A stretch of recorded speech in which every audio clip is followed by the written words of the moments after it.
Justice Suryakant, I just want to, Your Lordship asked me that question on Section 22 of the UGC Act. Kindly have a look at the UGC Act. Volume 4A, PDF page 214. Volume 4A.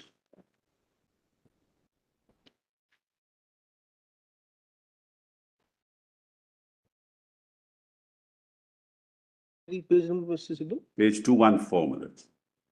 Volume 4A. Now, we just read it, Madam.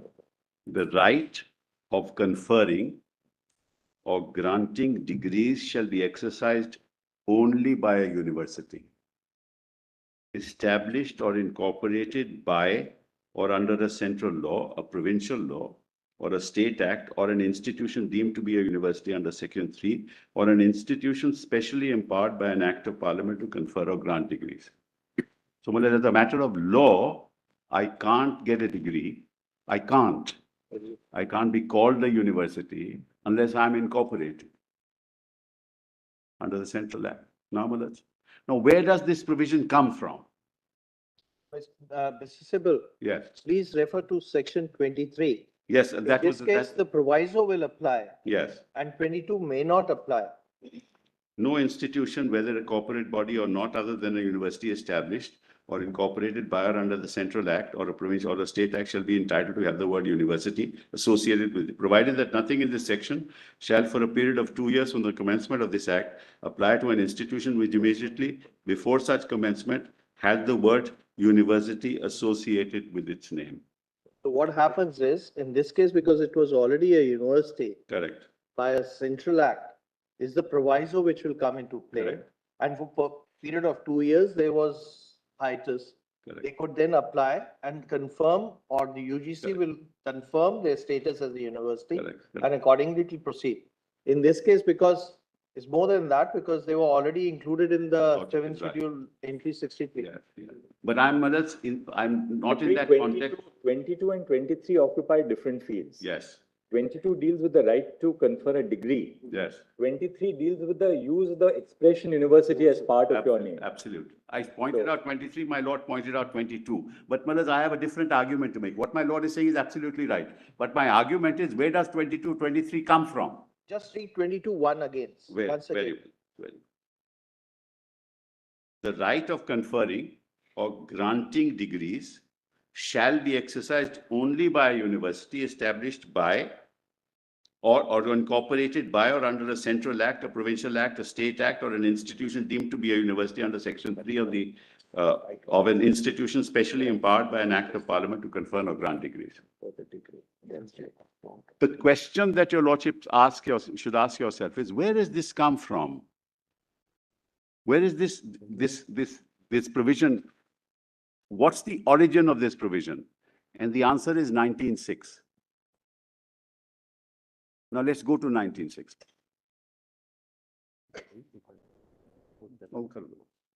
Just go to 1906. That's to answer my lord's question.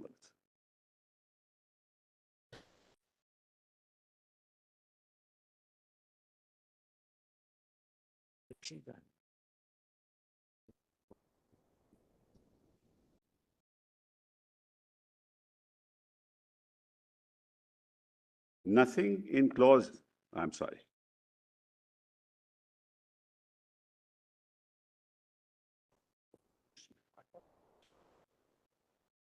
Do that.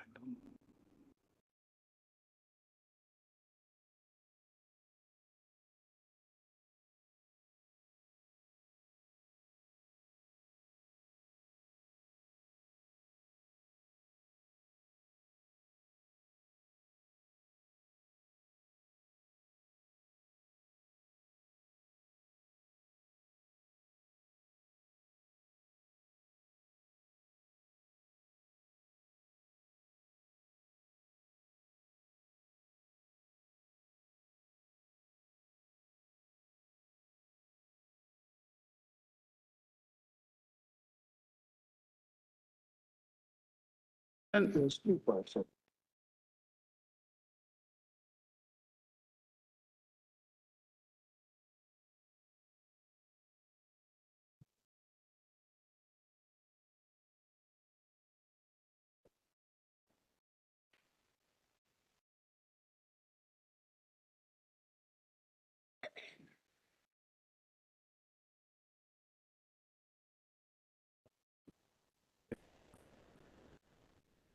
those statutes.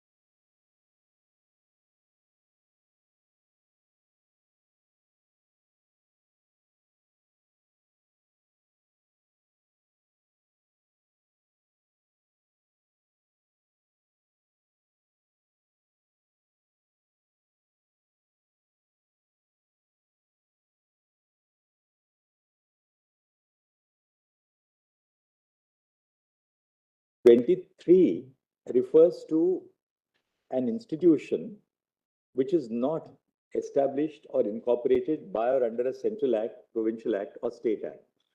The substantive part of 23 says you cannot use the expression university as part of your appendix. Correct, correct.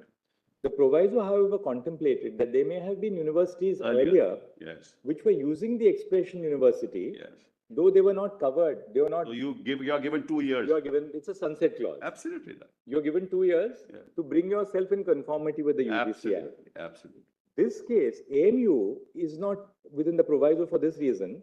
AMU had already been constituted Yeah. under an act of the then Central Dominion legislature, Yes, and which law continued in force after the Constitution under Article 372 of the Constitution. Exactly. Those laws all continued yes, post-independence. yes, yes. So it continued to be a statutory university. As a university governed by 23, it had the right to award degrees. Yes. That's how they acquire Absolutely the right. right. But your argument is without this, Yeah. they wouldn't have had the opportunity to award degrees. Then you would have had to go back to Allahabad University or some other university as it was before the Yeah, 1920s. absolutely. I'm deeply obliged to your lordships. But Manoj, the point really is, and this is a different point, and this really tells your lordship the interrelationship between 1906 and 30. Where does this come from, regulation come from?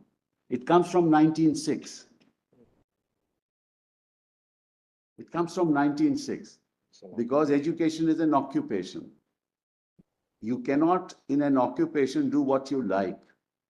That regulation may also be traceable to 30. For instance, in the context of Article 301 of the Constitution, which is in part 13, But that's on trade. that's on trade. But our court said that regulatory measures which facilitate trade are permissible under But 301. Manoj, this Likewise, point our was court dealt said- with in TMAPI. The TMAPI said, no, it is occupation. It's not charity. It's Right. occupation.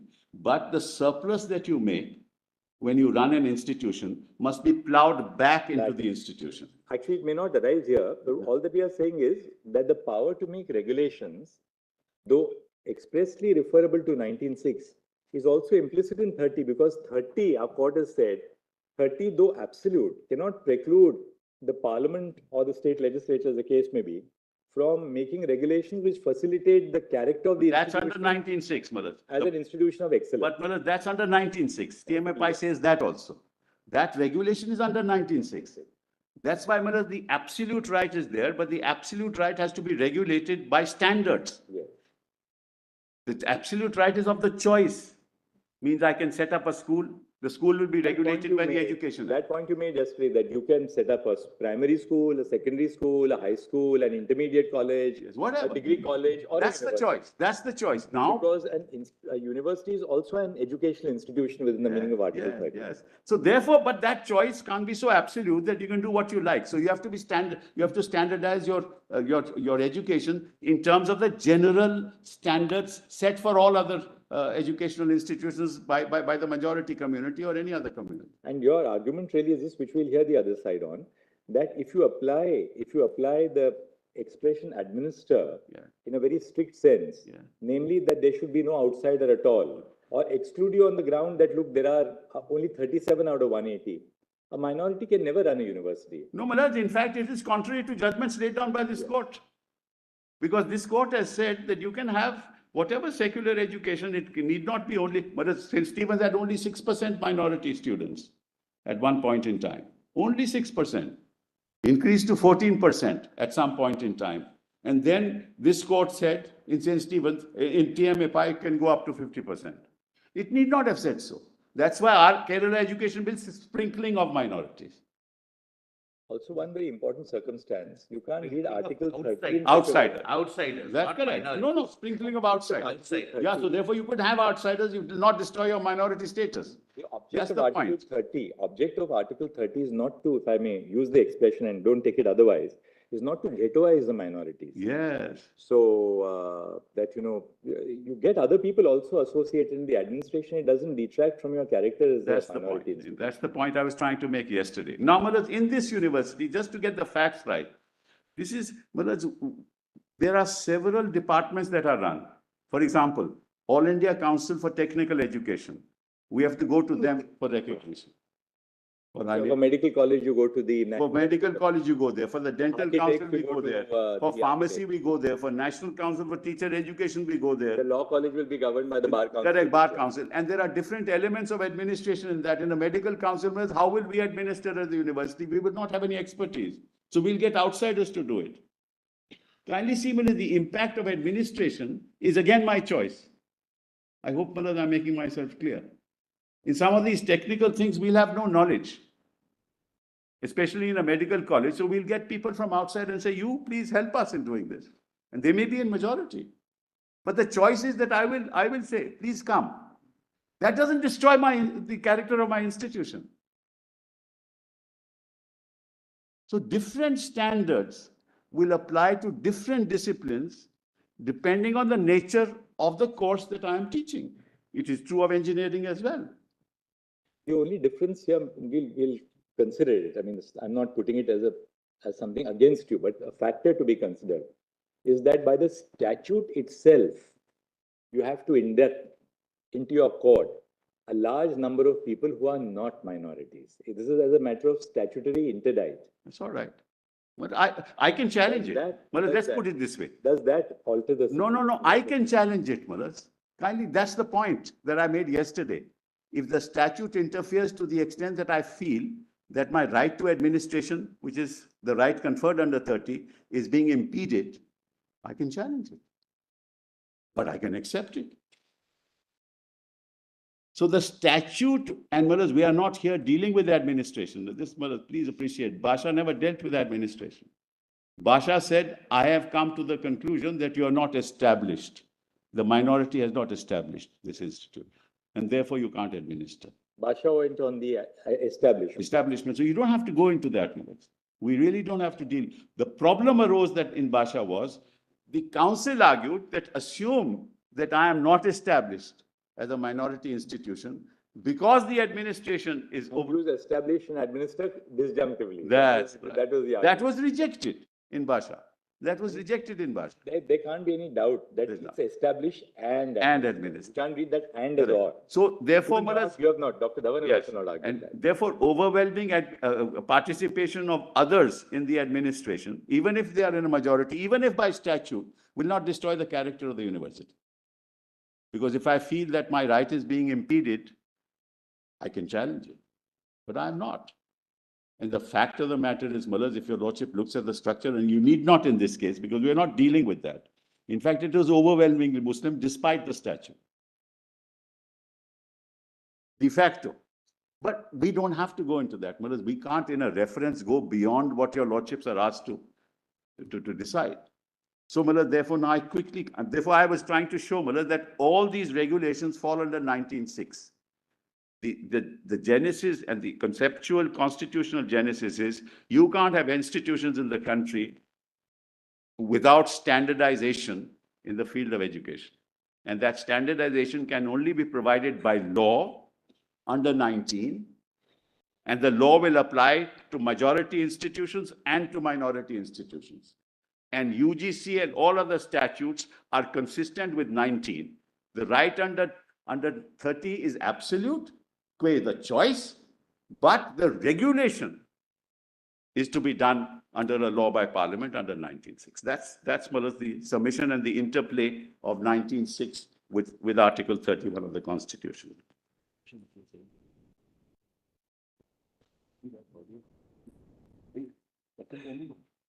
Now, Malas,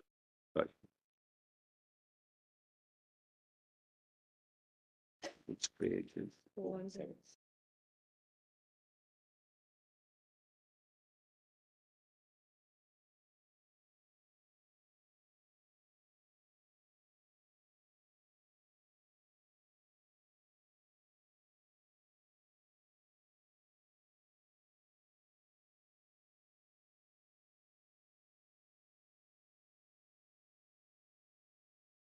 The context of what my lord has put in, my lord the Chief Justice.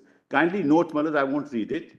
Kindly note, Mullahs, volume 5A, PDF 417, paragraph 41 of St. Stephen's. Volume 5A, PDF 417, paragraph 41 of St. Stephen's. And I'll read that sentence to you. The right to administer is the right to conduct and manage the affairs of the institution. This right is exercised by a body of persons in whom the founders have faith and confidence. That doesn't limit it to the minority. This is 5A, PDF 417, paragraph 41. This sentence is between placetum G and placetum H. Page number? 417, volume 5A. It's between G and H, which says exactly what I'm trying to, let's say, consistent with my submission before your lordships.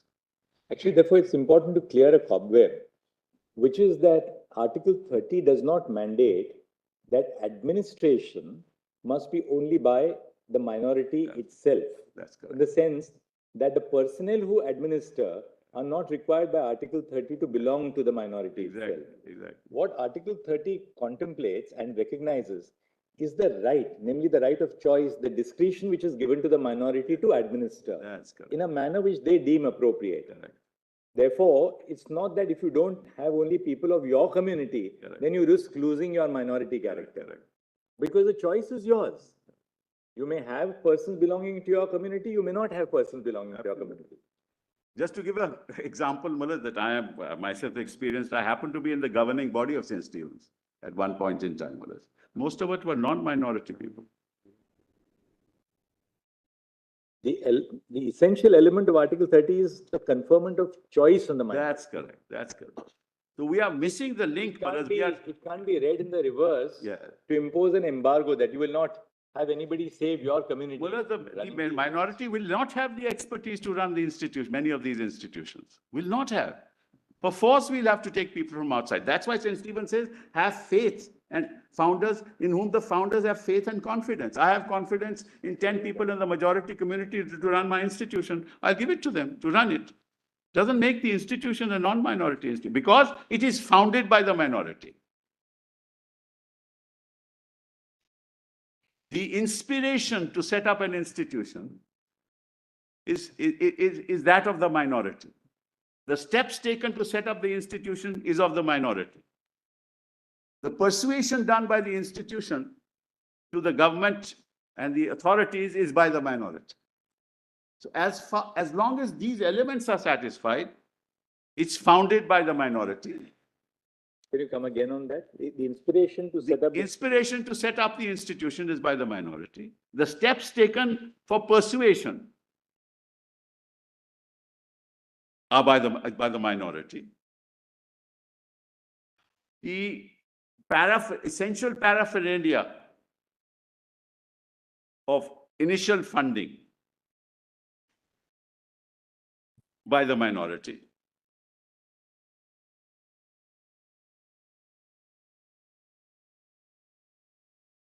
Persuading the authorities to accept that fact by the minority.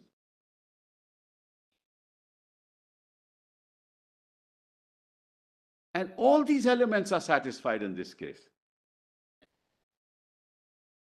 So the genesis of the institution is the test.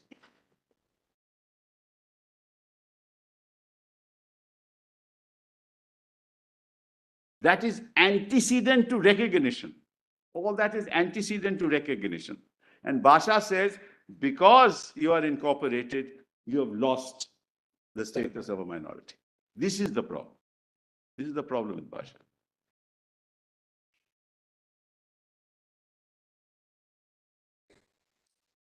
And remember, Malats, when Basha was decided in 68, in-ray education bill was already there.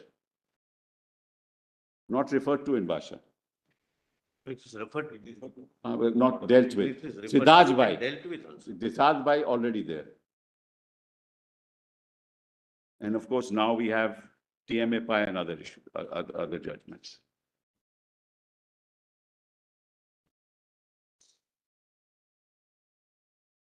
So the interplay of 1906 is fundamental. Now, Malats,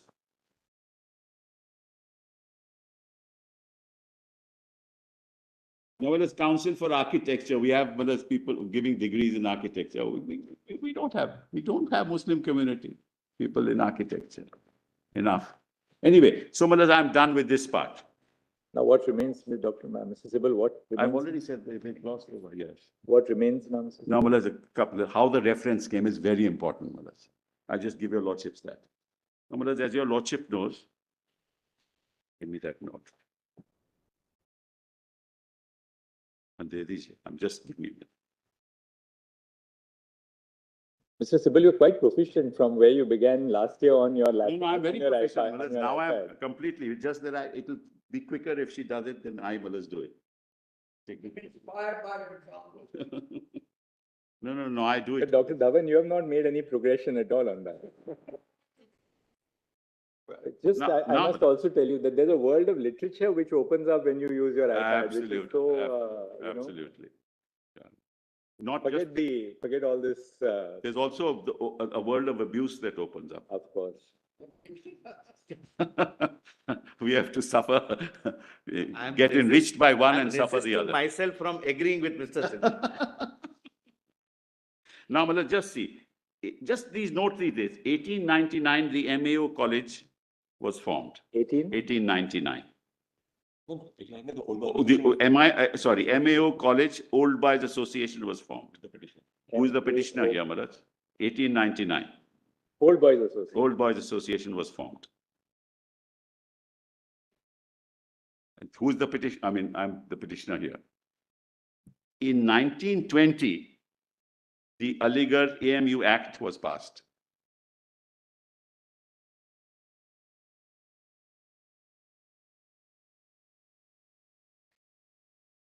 And in fact, that's just a matter of interest, the ordinary members of the court were to be appointed by the Old Boys Association from its own members.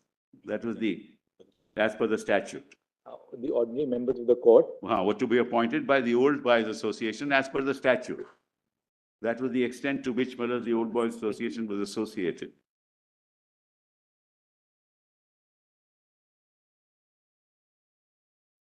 Then your lordship knows, and I will not trouble your lordship because just Dr. Dhawan has dealt with it. The 51 Act came, which amended Mullahs. The Act was amended by the 51. It means prior to 2020. In the 2020 Act. In fact, in the type version, we missed out. So they missed out in the type version, it is there. In What is the original next version. date? Were you saying, Mr. Sibal, In what is the volume next 4. date? I missed that. Yeah. What is the next date? Then 1965, it was further amended, your lordship The knows. first amendment was in 51. 1951.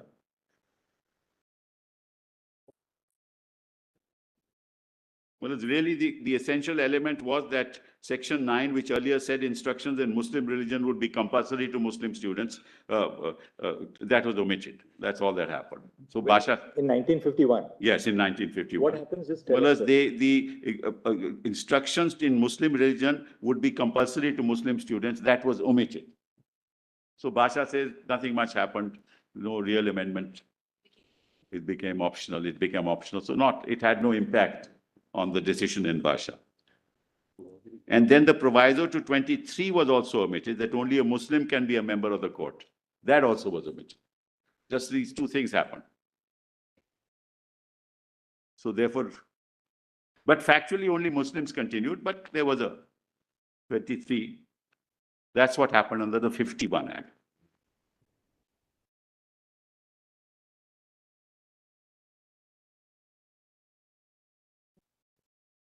Now, my lords, in the 65 Act, which also has been dealt with, but I just tell your lordships in a second as to what happened. All powers of the court were given to the Executive Council. Mr. Sibal, we have the reasons why the 51 amendment was moved, reasons or objects and purpose of that? No, I've not investigated it. I'll find out. Can you just tell us the 51 amendment page, or Junior can just tell you which is? Yes, the- my lords, page 99 is the first, paragraph 2B, page 99. Of volume? My lords, can I just upload it? This, we've given a chart, it's better. Sure, but 1951. Volume amendment- 4A, I just give it, 4A. volume 4A at page 99 is the 1951. oh, your lordship wants the 51 Act or the 65 Act? 51. 51 Act, my lord, the first amendment is the section 9 amendment is volume 4A at 90, paragraph 2. At page 90, paragraph 2. Yes. Which omitted section 9. The second amendment of proviso to section 23 is 4A again, page 93, paragraph 17. 4A again, page 93, paragraph 17. So those are the two amendments in the 51 Act.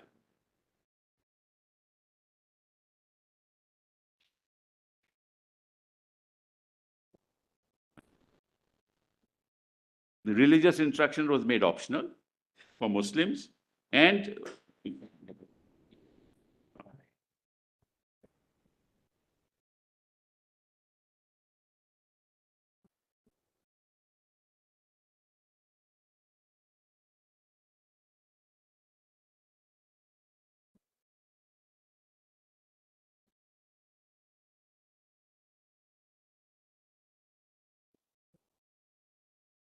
so just, can I just airdrop it, Mullah? It's just a note, you just do it Yeah. now so that it's easier. We've done it, Mullah. 51, it shows. Because it's.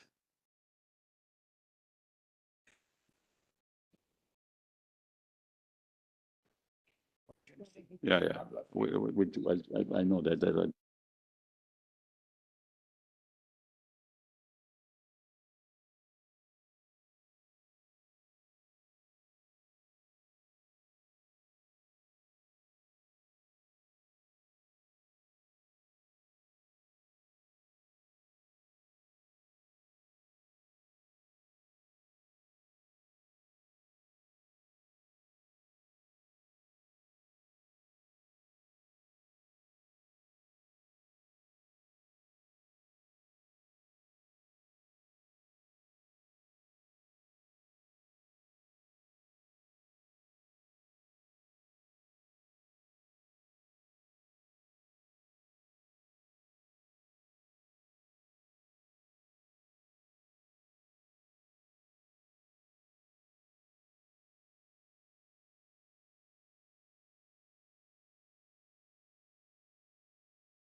On the screen.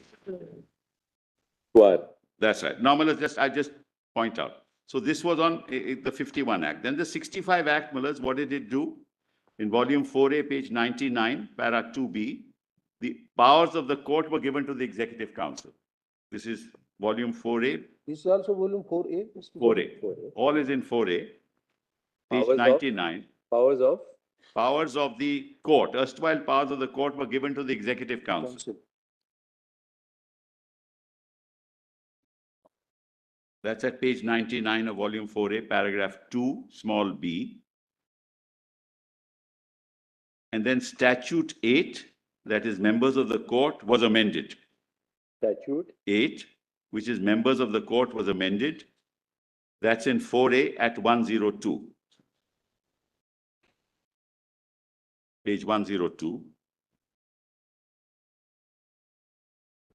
And then the other was all existing members of the court and executive council were ceased to hold their office. That's at page 105, volume 4A again, paragraph 10. Right. This was an emergent situation, was. And This then in 65 was challenged, not by AMU, not by anybody else, challenged in a PIL petition, which resulted in Basha in 1968. The Old Boys Association were not parties, AMU was not party. This challenge, I think, include 1951 amendment also. Yes, yes. Both. But Basha said 51 really is not too relevant. 65, both were under challenge. What happened thereafter, and this is very interesting, Mullahs, during the court, when this came up in Parliament, and at that time, Mr. Chagla made a statement, which I give it to your lordships. That's in volume 4C. Yeah, 4C 1325. That's important, Mullahs. 4C page 13. 25. Mr. Chagla is the Minister of Education. Yes, correct, Mullahs.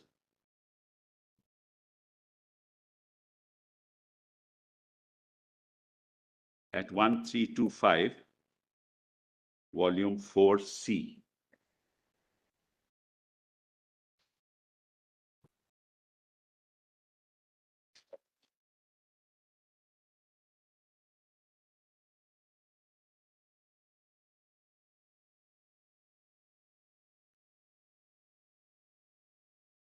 ये बंद कर दो, एक minute.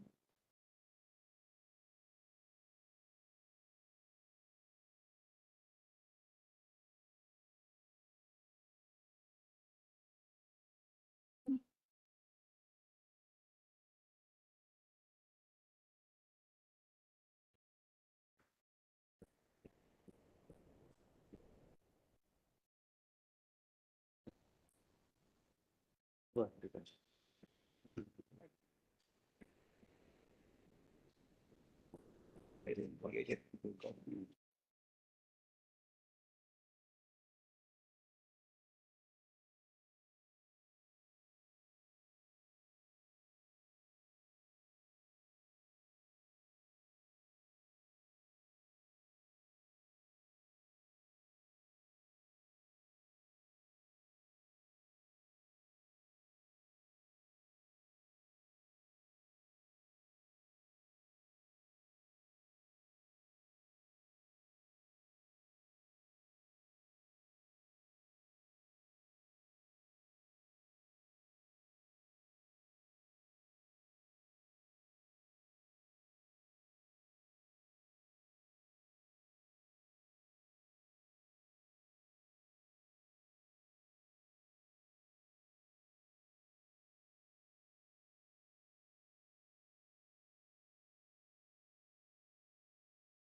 Because Malaz Ali Akbar Jung was then the vice chancellor. Malaz, there was an agitation because the institution, remember Malaz, there's a school there. There's also institutional reservation that was reduced from 75 to 50%. There was a huge agitation all over the country. And the Ali Akbar Jung was injured in the process and he was manhandled. So therefore, as a temporary measure, they sort of said, we must stop this maladministration. That was the reason for this. But kindly see, Malaz, at this, at volume 4C, page 1325. What Chagla says, Malaz, in Parliament.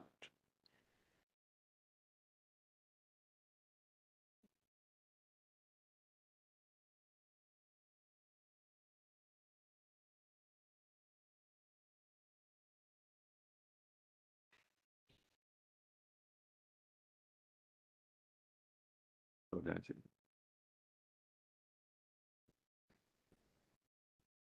My lords have. Yes. Now kindly see, Millets, Mr. Speaker, on the right-hand side.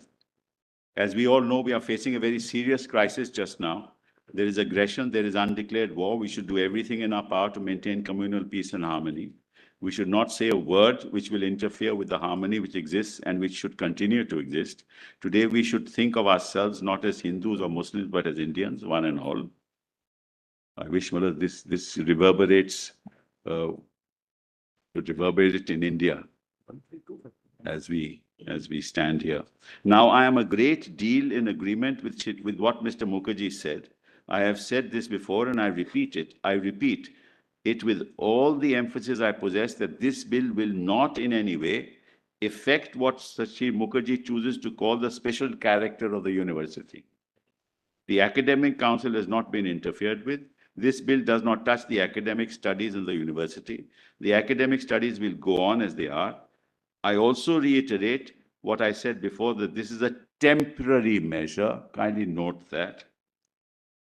An emergency measure, and a permanent bill will be introduced as soon as possible, if possible in the next session. Then next he says, it should be a symbol. Oh, sorry. It should be a symbol. It should be a symbol of Muslim culture in the context of secular India. It should be an example to the rest of the world how different communities can preserve the glory of Aligarh. I know it has made a great contribution to our academic life, our scholarship, and our nationalism. I want to assure this House that I have brought in this ordinance and the bill as a temporary measure in order that Aligarh should be strengthened and should become a modern progressive university, that it should be a shining light not only in India, but abroad of our great composite culture.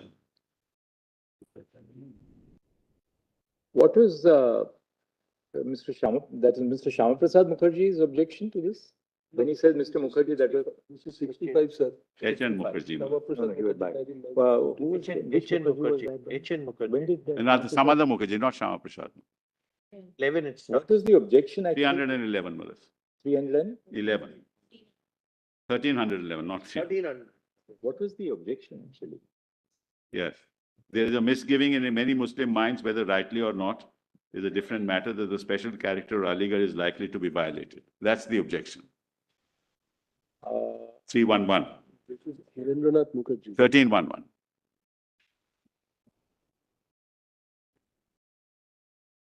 Because what happened was the executive council was backed by the nominees of government. Would have been packed, because that's what 65 allowed that to happen, because everything was abolished. So there was a misgiving that if you pack the executive council with nominees of the government, what happens to the character of the university? So in this context, there is a misgiving in many Muslim minds, whether rightly or not is a different matter, that the special character of Aligarh is likely to be violated under the new arrangement.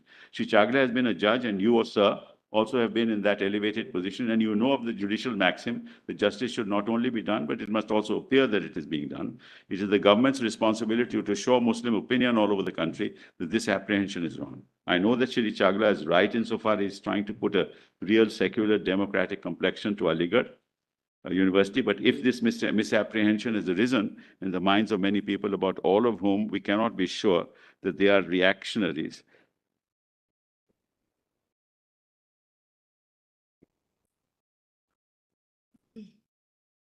He was in support of Justice Shahid.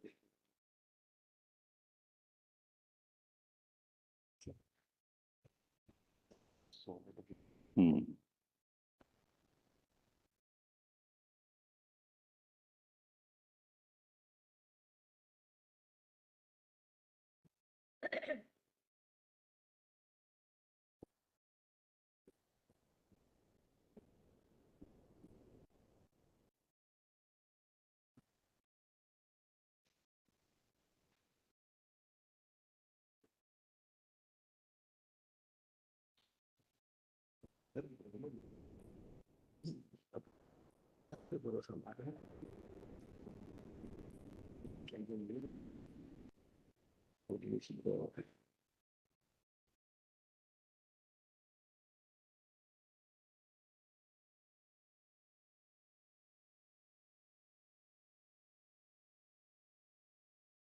Community.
When your lordships are on that page, if your lordships can see the initial part of Mr. H.N. Mukherjee's at page 1312.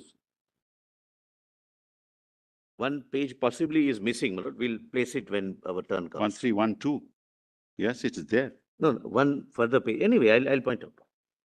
Just since we were on this, we are reading at 1312. Which part do you want us to read, Solicitor? The initial debate, my lord, initial speech, or my lord, initial address It's there. of Sri right H.N. there. Mukherjee. 1311. Yes. 1311 is also there. And on the Raja left side. Mahendra Pratap Singh have all been brought up in Aligarh. Besides, Aligarh is not merely a foundation set up by the minority community. It is a foundation which the whole country has taken to Fine. its heart. And that is why today we find so-and-so non-Muslim students and so-and-so foreign students in Aligarh. The reputation of Aligarh is not merely the responsibility of Muslim community. The reputation of Aligarh is something which the entire country has got to look after. I This agree is entirely. precursor to entry 63. But Oh, there is one one more second. passage we'll place That's not good. when our turn comes. Read that portion, last portion at page 313, Last portion is 1313. 1313, Yes. for that purpose. We have in regard to small matters, that's the one. We have in regard to small matters here and there. Let us forget what particular things we can bring up against government on particular issues. For that purpose, I want to. For that purpose, On the right side. on the right side, Or you can start from little above also, that will. 1313. Yes, I'm reading that. Yeah. For that says. For that purpose, I want Mr. Chagla to reiterate more emphatically some of the assurance he has given and to seek to remove persistently by repeated effort the misgiving which continue in the minds of many Muslims in our country, all of whom I am not ready to brand as reactionary, that this legislation is going to hurt the Aligarh institution and to hurt the interests of the country. And Mullahs, there is no doubt, Mullahs, that this institution is not just for minorities. It is founded by minorities. It's for India. It's all encompassing. We are at the moment, whether it was founded by the minority or not, that's the question.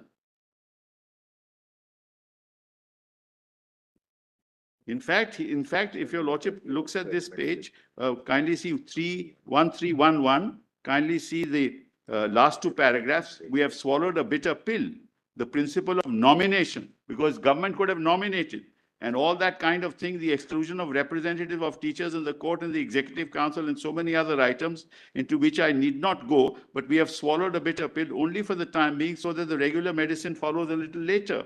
I wish also to say that it is time, when we discuss a matter of this sort, that Muslims and Hindus and all, we remind ourselves of the role of Aligarh Muslim University in the context of the composite culture of our country. Aligarh has been a symbol cherished by Muslims, no doubt, more than any other people in India, but it is cherished also by the rest of the Indian people. In the traditions of Aligarh, there have been many bad things, no doubt about it. Good and bad are mixed together as far as the traditions of Aligarh are concerned. So, Malad, it represents composite culture. It is founded by the minority. It's an institution of excellence. There's no doubt about it. But Basha says... Only one interjection, Malad, only one. Something is missing, therefore. You have placed on record the proceedings of the Parliament, Lok Sabha, dated 3rd September 65 Yes. and 6th. Yeah. There is one proceeding before that, that is 2nd September, the day prior, Okay. which I have quoted, my lord, in my written submissions, verbatim, at page 111. Okay. But read That- it so that I'm also sort of educated. It's, I'll read it, and it's in 111 of Yeah, my please, written please, submissions, if you read it. which so- I believe should have been placed. Yeah. Lord, your lordship gets, my lord, my written submissions, page 111. Volume 2B. Volume 2B, I'm sorry, volume 2B, 2B. page 111, You're referring to which date, Mr. Mehta? 2nd September 2B. 65. Lord, what is placed is from 3rd September, No, we'll see 111. I've got it. but there is one which is missing, my lord. I am sure inadvertently, but this is what. Have you placed the 3rd September inadvertently, not placed it? 2nd September? Have you placed 3rd September inadvertently? Yes. We placed everything. Yes, yes. Please. Speech by Justice retired MC Chagla, then Education Minister. Your lordship gets, my lord? Page 111. Yes. 111 at the foot. I'll just see it. I'm sorry, I'll wait till Mr. No, Sybil no, finds. no issue at all. Yes. Now, Speech page, by Justice retired MC Chagla, then Education Minister. My submission to this House is that Aligarh University has neither been established nor is being administered by the Muslim community. It is not a minority institution in the sense in which Mr. Anthony suggests. That is Frank Anthony. I will give him the reasons. You had first the Muslim college which was founded by Sir Syed Ahmad. Sir Syed Ahmad has asked the British government. this is entirely contrary to what he says, Malad, on the 3rd of September, Can't contradict what he for which we said have the there. debate. He is introducing the bill as an education. One second. Anyway, my lord, I'll in my Is it turn. not entire? Do we have the entirety of the discussion of the 2nd of September? Where is that? We will place it, my lord. We have quoted it, but we'll place it. When have you quoted the 3rd September? And 6th September?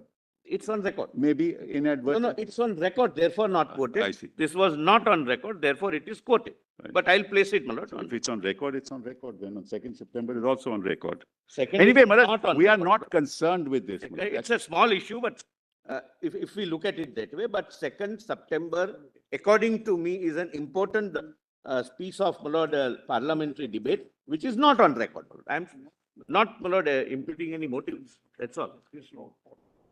Well, your lordship notices Chagla says quite the opposite on the 3rd of September. That's true, but we can't place it. And he is the mover of the bill also.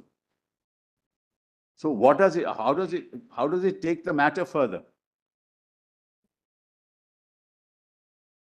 I was only indicating how the reference came about, Mullah. So I'm just only for that purpose. And Mullah, what's?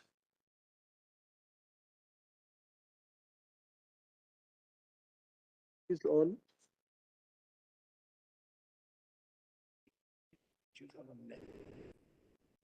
See, when did the Indo-Pak War break out in 1965? 5. We'll check up and see, my lord. Often it may not be an accurate statement. I think. Both of us will check up and see. Mr. Chagla says in the 3rd September that we are in a situation of an undeclared war, that part which he says. Undeclared war has continued from beginning till date, my lord. But I'll check up, my He lord, what refers is to the it. context in which he says. Because that sheds some light on the purpose of the amendment then. Correct, correct. That, in what context, my lord, it was? And this amendment,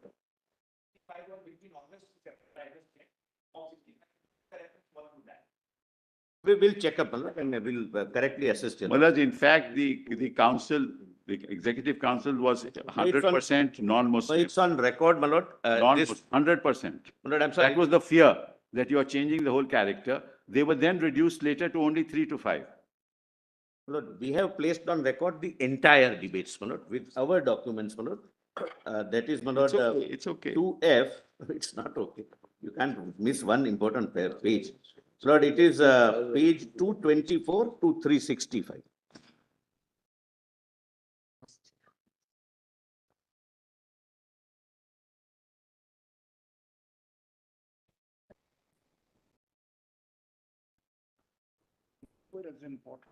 I say, we shouldn't get into all this. The court has to decide whether it was founded. Only saying, you can't selectively place the But parliamentary have you debates. quoted That's the all. September 3 in your note? You Sibyl, haven't. Sibyl, at the end. What's the point of all At this? the end, Mr. Chagla says, I say that this institution was not established by the minority, nor is it being administered by the minority community. That is the legal position as far as Article 30 is concerned. Yeah. So it appears the position of the then law minister, the Minister for Education, Yeah. was that this was not an Article 30 institution. Correct. And the government defended that position in Basha. The government defended that position in Basha. Correct, Manoj? Then came the 81 Act, and the government is not defending that position. Well, if there's a parliamentary, that's why I made that comment yesterday. If there's a parliamentary act, government has to defend it. It can't say no.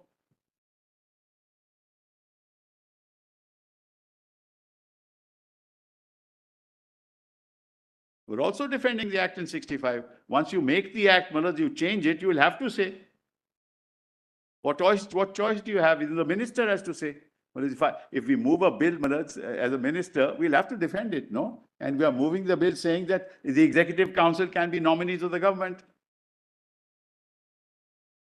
And if they are nominees of the government, Manoj, then the whole character of the Muslim of the institution goes. So the minister has to say this. So that doesn't answer the question.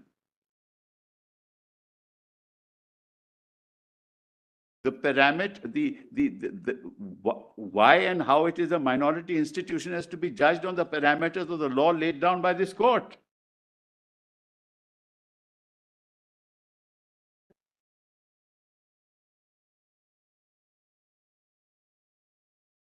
Yes. When opinions of court can be wrong, certainly opinions of ministers moving a bill can be wrong, Manoj. I mean, there's no sanctity to that. The sanctity is to the law and to the constitution.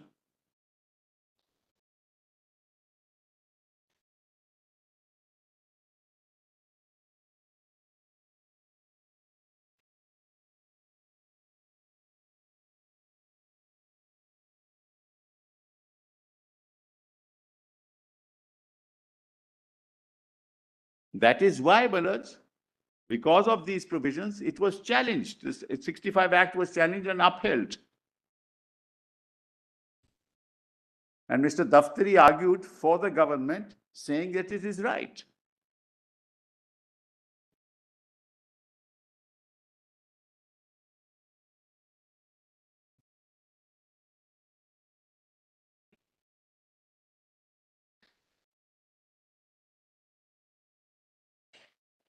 Surely, Manoj, the minister's contradictory opinions can't be the basis of a judgment of a court. That certainly is settled law now. Right. You can't quote one part and not. No, you're right. I'm not disputing that. I'm not disputing what you're saying. You will read the other part and I will read this part, right? Yeah, Based on, that's all right. It is already on record. it's not on record. We have placed the entire thing on I record. see, but you haven't quoted it. Can you send it? Anyway, Send it as you haven't given it to us. No, it's there in volume 4F. We don't have it. 4F. We don't have it. That It's is- not uploaded. It's there in the common file. Your nodal council has it. 4F. Let him say it's not there. They We have don't have it since then, since long. No, Malas, kindly let's move on with the. Yes, Ah, Yes, that's Mr. the better way. That's the better. Debate is not in question. I'm just trying to give the. Malas, let's go back to what I was saying, Malas.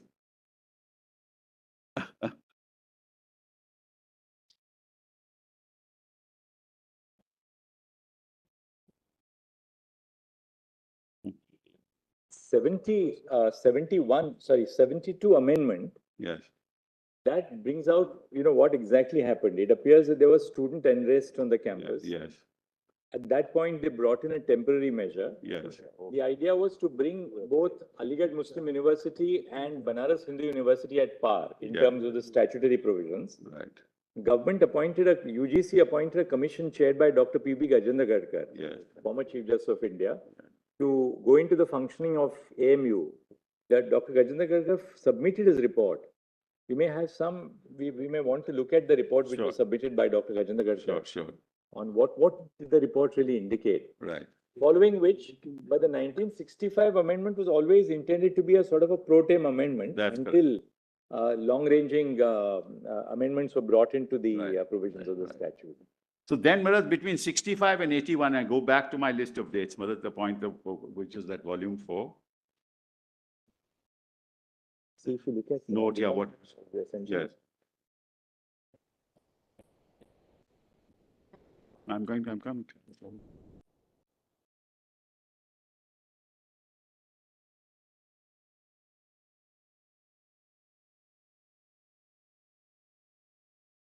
So, Malas, we come to 1965 and the decision in 1968.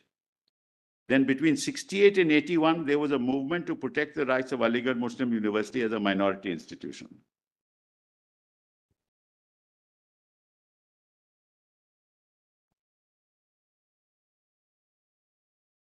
And then the 1981 Act came.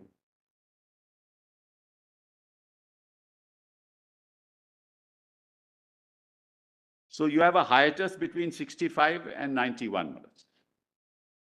68 and 91. Just give us the 81, page sorry. number of the 1981 Act so that we'll have it all in one place now. Volume 4A, 4A, volume 4A, Malas, page. page 147.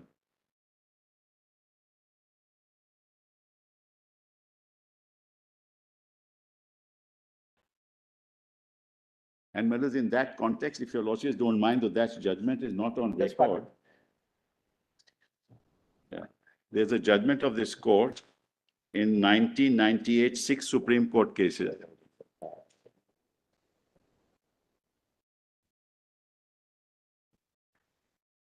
Maybe they can get it. No, they can get it, send it. 1998, 6 Supreme Court cases, 674.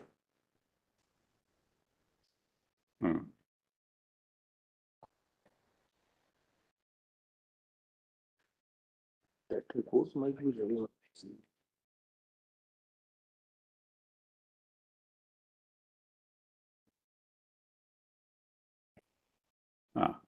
Yes. Yeah, good. Yes, paras 12, yes. 11, 12, 13. It is there on this. I got it,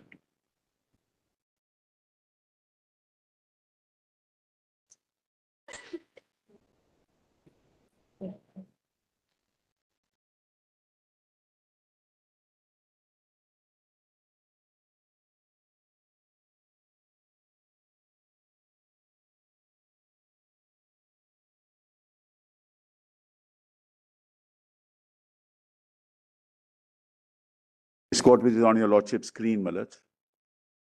1998, 6 Supreme Court cases, page 674. Kindly come to 679.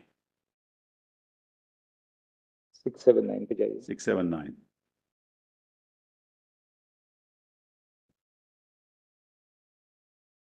This was in the context of a minority school, Malats. Whereas minority school in paragraph 11, Manas, your lordships will see, is defined in 2(5) of the Act. Minority school means school of their choice established and administered or administered by such minorities as have the right to do so under clause 1 of 30. Counsel for both sides conceded that there is no provision in the Act which enables the government to declare a school as a minority school. If so, a school which is otherwise a minority school should continue to be so, whether the government declared it as such or not. Declaration by the government is at best only a recognition of an existing fact. This is very important. Article 31 of the Constitution reads as such, I won't read it, Mulats. When the government declared the school as a minority school, it had recognized a factual position that the school was established and is being administered by a minority community. The declaration is only an open acceptance of a legal character which should necessarily have existed antecedent to such declaration. Therefore, we are unable to agree with the contention of the school that the school can claim protection only after the government declared it as a minority. We are not dependent on the declaration, Maharaj. It's what happened antecedent to the declaration that will determine whether it's a minority institution or not. So whether the minister says it or the statute says it, none of that is relevant. What is relevant is the factual position existing antecedent.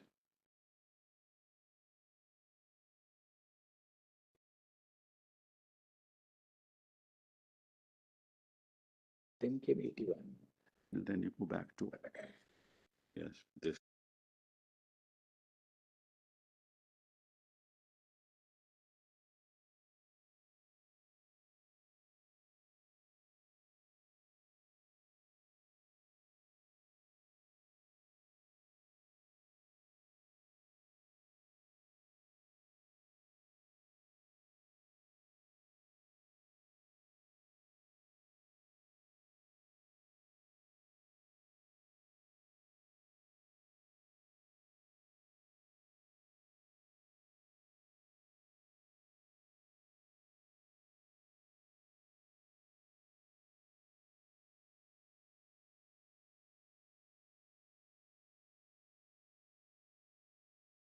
We come to the 91 Act, Millets. Your Lordship is aware of that Act. Then comes, Millets, on 26th of November, 1981.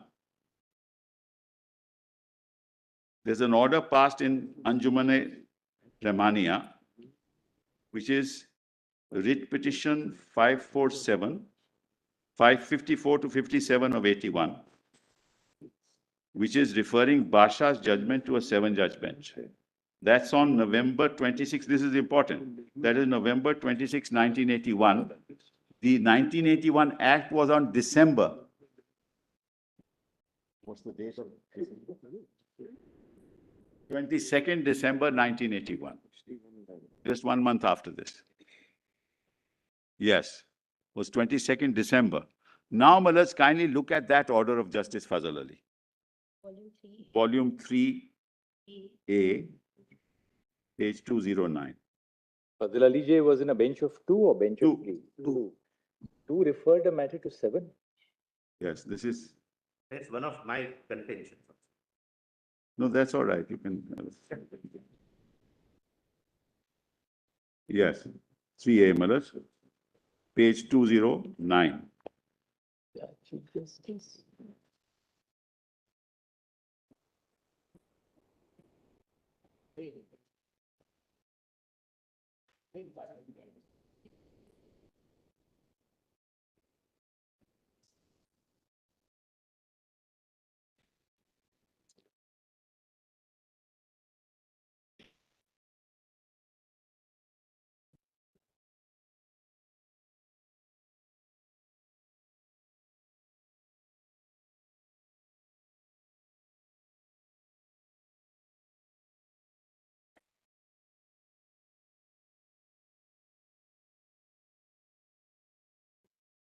Two 209 Malas, volume 3A. Kindly have a look at that.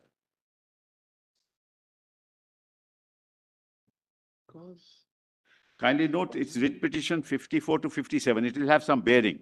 This writ petition 54, 57 has some bearing. So kindly, Malas, note that.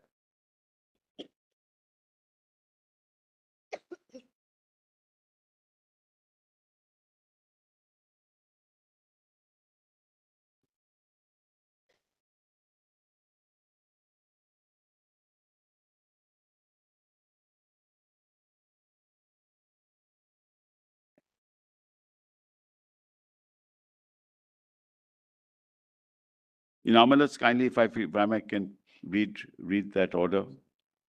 After hearing counsel for parties were clearly of the opinion that this case involves two substantial questions regarding the interpretation of 30 of the Constitution.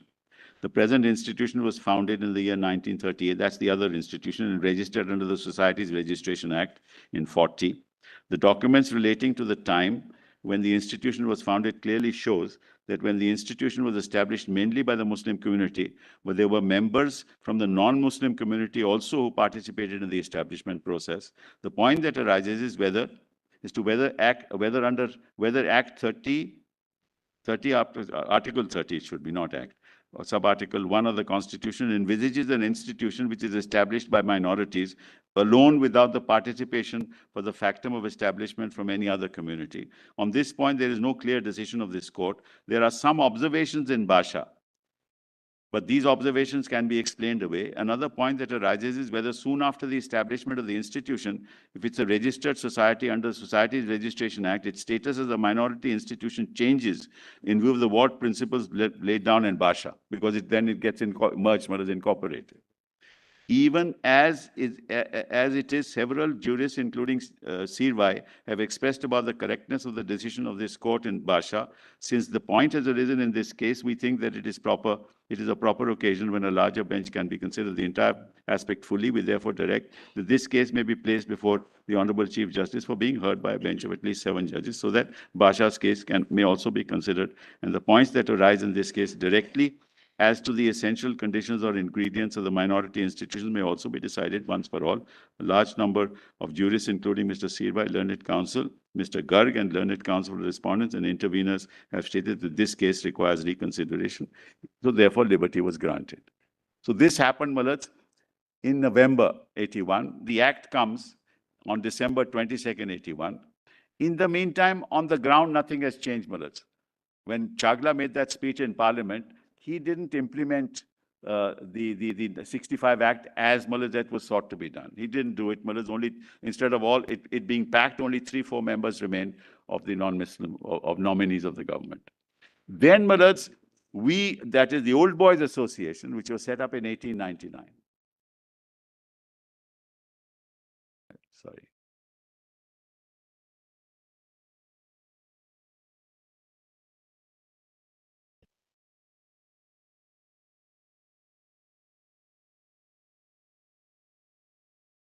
Started a whole movement that, look, this is all wrong. This is all wrong. You must have an act. That's how the act came into being. And I don't want to digress into any other issue, but the fact is that this is a pre-Constitution Act. It's a 1920 Act.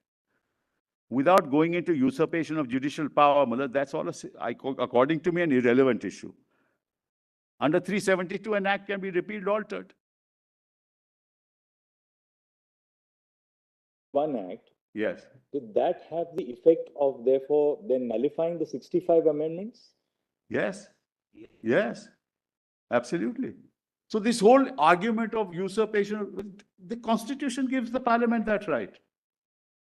But I don't want to argue it because it doesn't arise in Basha. But since, Basha involved a challenge to the 65 amendments. That's right. And 51. And 51. Yes. And the 1981 Act then restored the position by, I don't know whether it destroyed it didn't exactly restore. It was a new legislation. But it nullified the effect of the 1965 Act. That's correct. But that doesn't matter because the 372 gives power to Parliament to alter a law. Will it be correct to say? It seeks to nullify the judgment. No. That's not true. I'll show. I'll show. Will it be correct to say that in case we overrule Basha, then the challenge to the 65 amendments will come into the foray? No, Malas. The point I'm making is somewhat different, Malas. We are challenging Basha on the day when it was decided. Therefore, none of this is relevant, according to me. Because the reference is only whether Basha was rightly decided on the day it was decided. That's the reference. But all these matters are now being brought in by the other side. All these matters saying it's an institution of national importance under.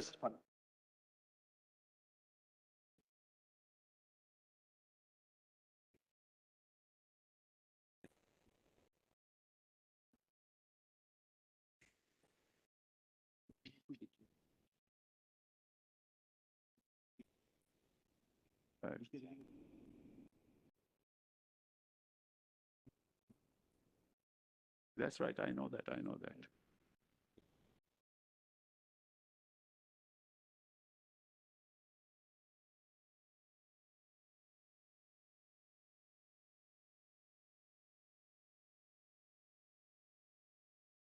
To do is whether Basha is rightly decided or not on the parameters of the law under Article 30. What your lordships are not asked to decide. Now they have brought in entry 63, it was not argued in Basha. Are we to argue something else now? They brought in statutes that are minority statutes that are normal institutions that are now incorporated under the National Minority Commission Act. Are we to look at that? That's all irrelevant. Wholly irrelevant. This is a decision of 1968 based on an act of 1920, which your lordships are asked to decide whether it's right or wrong. Otherwise, there'll have to be pleadings because he has made some averments which are completely wrong. But you can't have pleadings in a reference. He's giving all kinds of examples. Land was given, it's completely wrong. But we are not into that. That's why I'm not arguing any of that. That's why I'm not even meeting that argument. But that whole argument is sought to be diverted to issues which are not before Basha, issues that don't arise under the 1920 Act. All right, what else? So, I'm quickly trying to go through it. So, no. Then what happened was, just kindly, I'm trying to finish as quickly as possible. Mr. Sibal, just one simple question. Yes. Did Dawoodi Bohra make it applicable prospectively, the principle laid down in Dawoodi Bohra? Or is it applicable retrospectively? I'd have to, I Just don't want to answer find that that question. out. I don't want to answer that question right away. I don't want to answer that question right away. I will certainly, So, what happens thereafter? And that's then comes then comes TMA Pi. Now, this 54 writ petition 54 to 57 is tagged on to TMA Pi before 11 judges.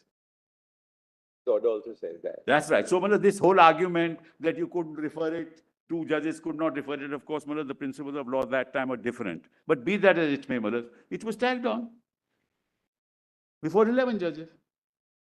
Writ petition 54 to 57, you'll find that order, in 3A, page 216.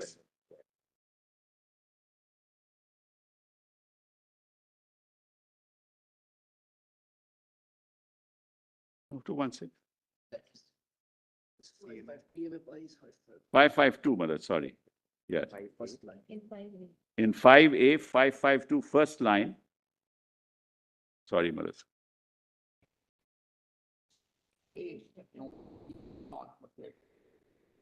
Yeah, but I will then now give the reference after this Google reference. What specifically says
Court rules, Malad.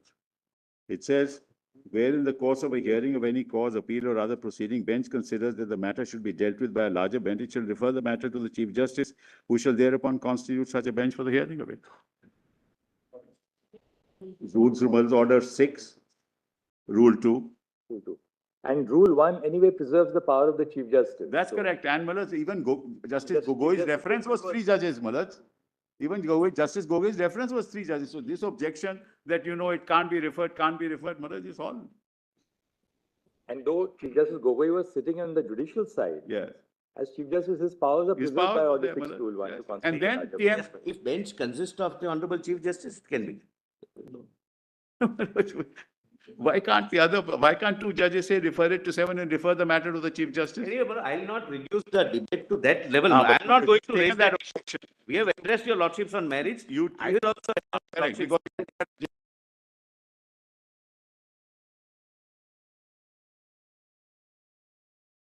initially he did, therefore I. The matter is too important for us to really Yes, rest the judgment. on exactly. it. What, yes, yes, what I initially So, said we was, can't be oblivious to the fact, reference of 1981, certainly, tagged on to 11 judges, certainly. But I'm, left open in TMA 5. Yeah. Then noticed in Justice Gogoi in the referring order of 2019. But Mr. Sipal, there's one which One we thing, must Manoj, I also make- bear in mind. Sure, sure. That when Chief Justice Gogoi's bench made that reference to a larger bench in 2019,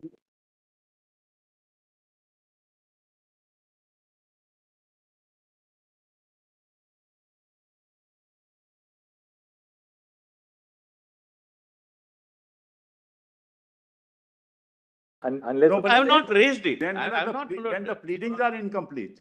Then there are no pleadings to this effect.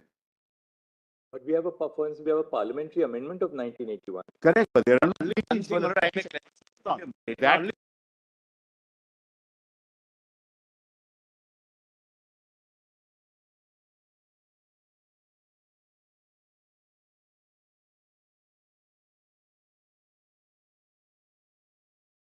I will show from how the how record. will it be decided? It's whatever I have said is a Let's part be of the clear on record. one thing, Malad. Only one. Give me a minute, just to answer the court. One. I have not raised that technical point. Initially, I said that the scope of reference is not redeciding Basha on facts which are concluded. The way they are arguing, that's what I have said. No. I have In not- fact, Malad, he said that's an inter-parties decision. It cannot be altered by a bench. That's his argument. That's In the written but not this summation. reference could not have been made. One as second, one second. Yeah, Mr. Sibal, Mr. Solicitor, we are in a combination of 7. Yeah. We decide a constitutional matter.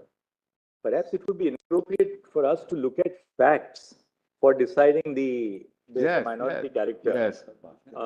Who gave how much land, Yes. whatever is already on the record, what was brought on the record in Badshah, what is And Allahabad High Court, whatever is in the record from the Allahabad High Court, no problem. So when we hear Mr. Farasat's de jure versus de facto argument, we must also keep at the back of my mind that this is a constitutional court Yes. sitting in a reference of 7. That's right. So we really have to, in that sense, confine ourselves. And perhaps there's always a temptation to try and resolve everything forever, but it's difficult. And we should be careful about doing that in a combination of 7, particularly in the absence of test facts. My request is whatever pleadings are available in the Allahabad writ petition should be taken into account. But none of what he has No, pleaded it now was is a part of 32 it. petition. Sir? Basha was a 32 petition. No, I'm not on that. In the Allahabad High Court, Malad, I was trying to complete the list of dates. Then this matter, Malad, 81 onwards, the act came. Then TMA, 24 years we were granting degrees. Then in 2005, that's the next date, Malad, 2005, Malad, there was a 50% reservation for MD, MS students. That was challenged. That resulted in the Allahabad judgment, where the judge said, Basha has rightly decided, you are covered by Basha. It didn't go into anything else. So that was not strictly Malad before the court. The issue was only 50% reservation of the Muslim. Basha upholds the 1951 Yes, and the 65 amendment, yes, right? yes. the Allahabad High Court sets aside the 1981 amendment Yeah. on the ground of Basha. That's correct. Now, two questions will arise before us. Suppose we hold that, we accept your, for the testing the argument. Yeah, Suppose we accept your argument and hold that Basha was wrongly decided. right, Basha upheld the 1951 and 1965 amendment. correct. What would be the consequence of our coming to the conclusion that Basha was wrongly decided on the amendments which were in challenge in Basha? Second, if we hold that Basha was wrongly decided, then what would be the impact of that on the Allahabad judgment?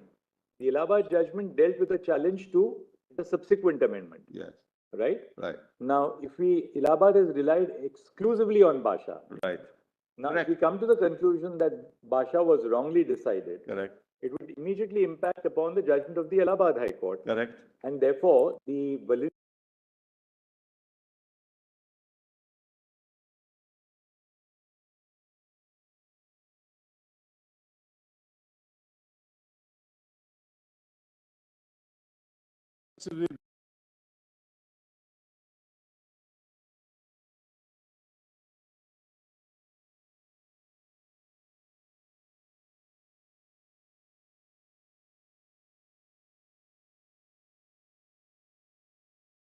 By the other bench? Actually, if Basha is upheld, Yeah. then Then the also- validity of the 1981 Act becomes subsidiary. That's right, that Because the 81 Act purports to restore the minority character Yes, of the institution. yeah, If it is held not to be a minority institution, Restore, right? confers. Not restore, confers, according to it. Right. It whatever. was never there, it confers. That- Basha says it's not there. so That's it right, but confers. that's why we are dealing with Pasha. That's the whole point. You can't rely on Pasha to decide on the 1981 Act. So ultimately, our decision on the validity of Basha Yeah, would impact upon not just the amendment, but it also has an impact on the Allahabad Correct, judgment. and therefore, Maharaj, that matter will be decided by another bench. So your lordships are not going to vote to all this, Maharaj. Mr. Simple, even on, suppose we even, That's what I was trying to tell him actually. even if we overrule Basha on the two legal principles on interpretation of establishment and administration,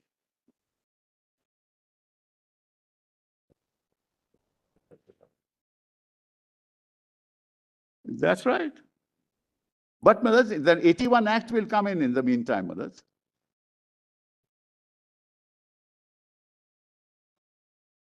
yeah, Correct. and in case Basha is overruled, then 81 amendment, they may withdraw their appeals. There's nobody. we to don't know what's pursue going to it. happen, Maharaj. Litigation is part of the culture of It's this. quite clear, it serves no purpose then I for. know, Maharaj. But There's no Your purpose. lordship knows it, even when in litigation, there is no purpose, still there is litigation. Why? Only. Your lordship experiences it every day. So Maharaj, Dr. Dhawan will live to argue the next case, Maharaj. So Maharaj, these submissions are being only divert the attention of the court to issues that are not before it. Yeah, of course, everything's up.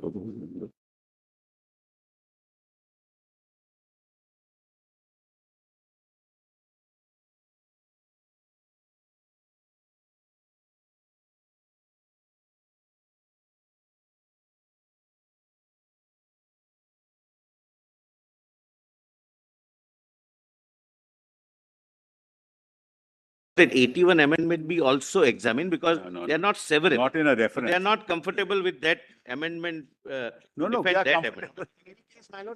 It's not referred. Will definitely have a bearing on the Allahabad High Court judgment, definitely have a bearing. Which The we have to reference, look at it.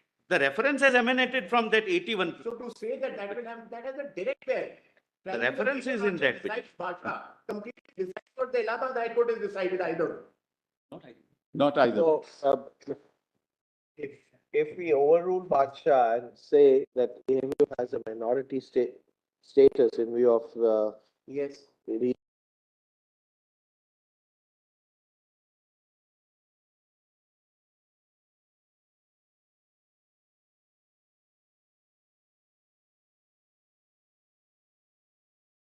is not removing the valid, is not a validating act, removing the basis of the No, Basha, no difference. but overruling No difference, Mr. legislative. No difference at all, because once Basha is declared to be in bad law, Right, the position as it was before Basha in law would have to be examined. That's right. it. But as my And lord- therefore, Yes. 81 amendment, the reasoning of the Allahabad High Court that the legislature is directly overruling the High Court no longer remains. That is the second part. The first part is Allahabad High Court relies on Basha. Actually, that's a place to. Allahabad High Court directly relies on Basha to say what it says. And then in addition says the Mr. Kaul, 91 Mr. Kaul. tries to overrule. Mr. Kaul, Basha denies minority status to Right. AMU. Right. The 81 amendment sought to, as a solicitor, I'll put it in from your point of view, the 81 amendment sought to confer the minority status. They say that this was declaratory. We will have to decide that. Now, the fact of the matter is that if we come to the conclusion that Basha was wrongly decided, Right. the immediate impact of that would be that the denial of minority status to AMU was wrong. We don't agree with the reasons on the basis of which Basha denied minority status to AMU. Right. In which case, the reason why my brother is putting that to is this. If we overrule Basha, then the only basis for setting aside the 1981 amendment was that Parliament has merely nullified the judgment in Basha without taking away its basis. If we come to the conclusion that Basha was wrongly decided, that ground of challenge with Wade with the Allahabad High Court ceases to have any relevance. But it has a direct impact on the decision. Undoubtedly, but All that I said was. the whole postulate of the Allahabad judgment Yes. is that Parliament could not have, without taking away the basis of Basha, Yeah. overruled it by a simple declaration that they did by amending the definition. Right, But if we go to the source, which is Basha, right, and come to the conclusion that Basha was wrongly decided, right. the basis of the Allahabad judgment itself is taken away. In fact, I started by saying. That's right. That what Basha is decided in has a direct impact on the Allahabad High Court judgment. So ultimately, it all boils down to whether Basha is correct or otherwise. That's all that I'm saying, brother. That's all that I'm saying. That's a core issue. That's the point. Mr. Kaul said. In the High Court, reliance was squarely placed on the 81 amendment because they had a 2005 decision which was taken after the 81 amendment saying that they are giving reservation. That was the cause of action for the writ petition before the High Court. In the process of defending that decision, square reliance was placed on the 81 amendment. Therefore, the High Court went into it, looked into the factual finding in Basha saying that it is not a minority institution. Now, therefore, today it can't be that much. The telescope is put back as it were straight away to 1967 and then said, decide Basha in a vacuum, whether it's right or wrong. The difficulty is in the process of doing that, 81 is relied upon, 72 is thought to be relied upon. Please ignore 81 for a minute, Manoj. 1972 is thought to be relied upon. 72 is immediately after Basha. So with all this, I would respectfully submit when there is a reference made, the matter proceeds on the basis that the entire matter is before the court. One more aspect, Lord. Please see the reference order. Reference order, as what rightly fell from my Lord the Chief Justice, does not confine it only to the question of Basha. He talks about the NCMEI Act of 2006 as amended in 2010. The question is then, will the 7 judges bench completely excise from the consideration that act also? Now they are relying on the 2006 Act also as amended in 2010. So these are, in my respectful submission, my lords, issues where it has to be a holistic picture. We are not concerned directly with 2006 or 2010 Act. That's not the subject matter of Basha, one. Number two, that has not been examined by any 2 judges bench or 3 judges bench. I follow, my lords, but then in the reference That's order. it. That's it. Now, it's directly making a reference over here without there being a direct, yes, what does the second order does of Justice Gogoi, Yes, Chief yes, Justice that Gogoi refers does to it. is, it just narrates the history, what has happened. The questions which are there are the ones which were already. No, not necessarily. With respect, my lords, It will have some bearing. Why Justice Gogoi refers to it, and that is why we started by saying the scope of reference is concerned in our own terms. The entire reference, including Justice Gogoi's order, was about conjunctive or disjunctive. Yashpal in the NSCMI order, because Justice Suryakanth pointed out yesterday, the issue arose was, is it established all incorporate in the UGC order? Now there Yashpal answered it by saying it's and.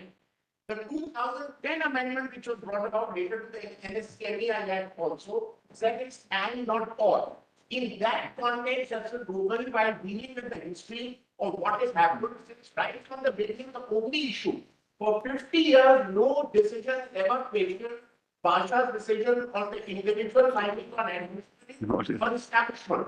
The only question which has been raised repeatedly right from Ilmania downwards is establish and incorporate disjunctive or conjunctive. And I'll show that in my third conjoint. That's why this Gogoi, in the reference order of 2019, categorically relies on Yashpal to say that Yashpal, NSCM, NCMI, and UGC dealing with the issue of or versus and, not on the issue of my AMU being a minority as administered or established, Mr. Cole. only on the adjunctive and conjunctive issue. Mr. Cole, the principles laid down in Yashpal will definitely have to be referred to while examining Basha. One. Two, the subsequent amendment which has direct bearing, that is 1981 amendment, say, put it otherwise. I think you can reformulate what you are probably trying to say. If the 1981 amendment is approved by the 7th judge bench, is upheld by the 7th bench, then challenge to Basha becomes academic. That's, I bowed down, Manoj. Then I'm Basha, not saying, Manoj. then examination of Basha also does not survive. Grateful. But all that I'm saying is this whole reference Probably this is to what UGC, the issue NSC, arise. NCMEI, From that angle, Yashpal Mr. Sibbal, was No, not I'm nothing in sorry. Justice Gogoi's order. I'll answer that It was all straight away. dealing with adjunctive I- versus Alex, conjunctive. let's hear Mr. Sibbal. Now we have to wrap up. Yeah, so we have, One because all this time has been. Yes. Only one Sibbal, yes. line, if your lordship. Now, let's complete Mr. Sibbal's argument. He's almost. I'll done. We answer have it to say. straight away, Madam. Yeah. Assuming for the moment your lordship decides that Basha is wrongly decided. Let's assume, Madam. What is the consequence? That I was a minority institution at the inception. That may not expressly or impliedly approve the 1981 amendment. Forget 1981, Madam. Your lordships will give a declaration that I am a minority institution. That's all. Forget the 81 Act.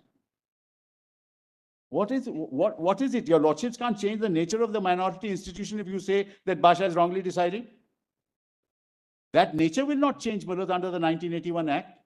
1981 confers something, what your lordships would already have decided. What are we talking about? So let's be clear on what the lay of the land is. If Basha is rightly decided, then the question arises whether the 1981 Act. Whether did it take away its basis or merely nullify the? Exactly. Then only it arises, not otherwise. Because 81 will not change the status, Madam, of the minority institution with the declaration that Basha is wrongly decided. Therefore, Madam, all this is a red herring. All right. What more now, Mr. Sibbal? Madam, I've been trying to finish, but what can I do, Madam? There's always time out by the judges, so you have to always factor that in. So, how long more now, Mr. Not Sibbal? very long, not very. I'm just, Madam, trying to, then I'll finally come on Basha and that's it. Nothing more than that. So, Madam, now the reference. If your lordship, Yes, you we want read the to, reference. let's read the reference of Yes. Justice Gogoi.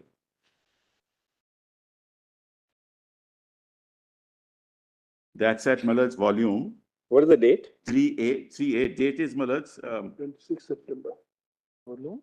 12th of Of 19. February 12, That's a Gogoi. 2019. February 12, 2019, volume 3A, page 216.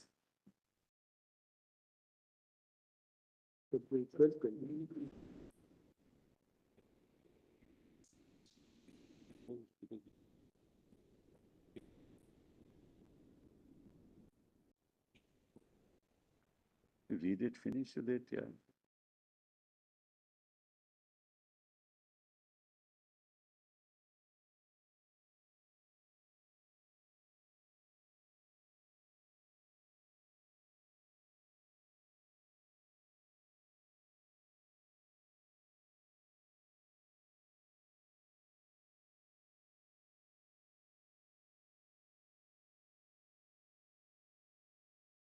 In which case, Sorry, Madam? the reference order Yes. In, is in Allahabad. in AMU, Madam. AMU versus Naresh Agarwal. And all other connected matters. That's the challenge to the High Court order. Now kindly see, Madam. in Aziz Basha, the court, it is to our mind quite clear that 30 sub-article 1 postulates that the religious community will have the right to establish and administer educational institutions of their choice, meaning thereby that where a religious minority establishes an educational institution, it will have the right to administer that. An argument has been raised to the effect that even though the religious minority may not have established the institution, it still have a right to administer it if by some process it has been administering the same before the Constitution came into force. We're not prepared to accept this argument, and I'm not arguing it. It's completely wrong, Madam. The article, in our opinion, clearly shows that the minority will have the right to administer an educational institution of their choice, provided they have established them, but not otherwise. The article cannot be read to mean that even if the educational institution has been established by somebody else, any religious minority would have the right to administer it because for some reason or other, it might have been administering it before the Constitution came into force.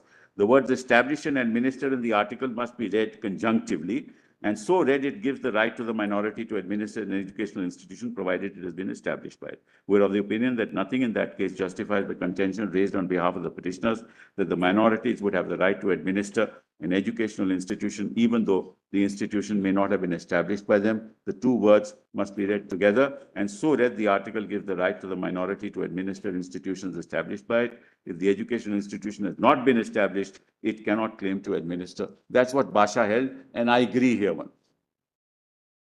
The judgment of the Allahabad High Court, which is under challenge in the present appeal, rejects the prayers made on account of the decision of this court in Basha. The issue arising in Basha, Supra, was referred to a 7-judge bench by an order of this court on 26 November, which is Justice Fazal Ali's order, which is writ petition so-and-so. The aforesaid writ petitions were heard along with other connected matters in TMA Pi by a bench of 11 judges, and the judgment in cases reported in so-and-so.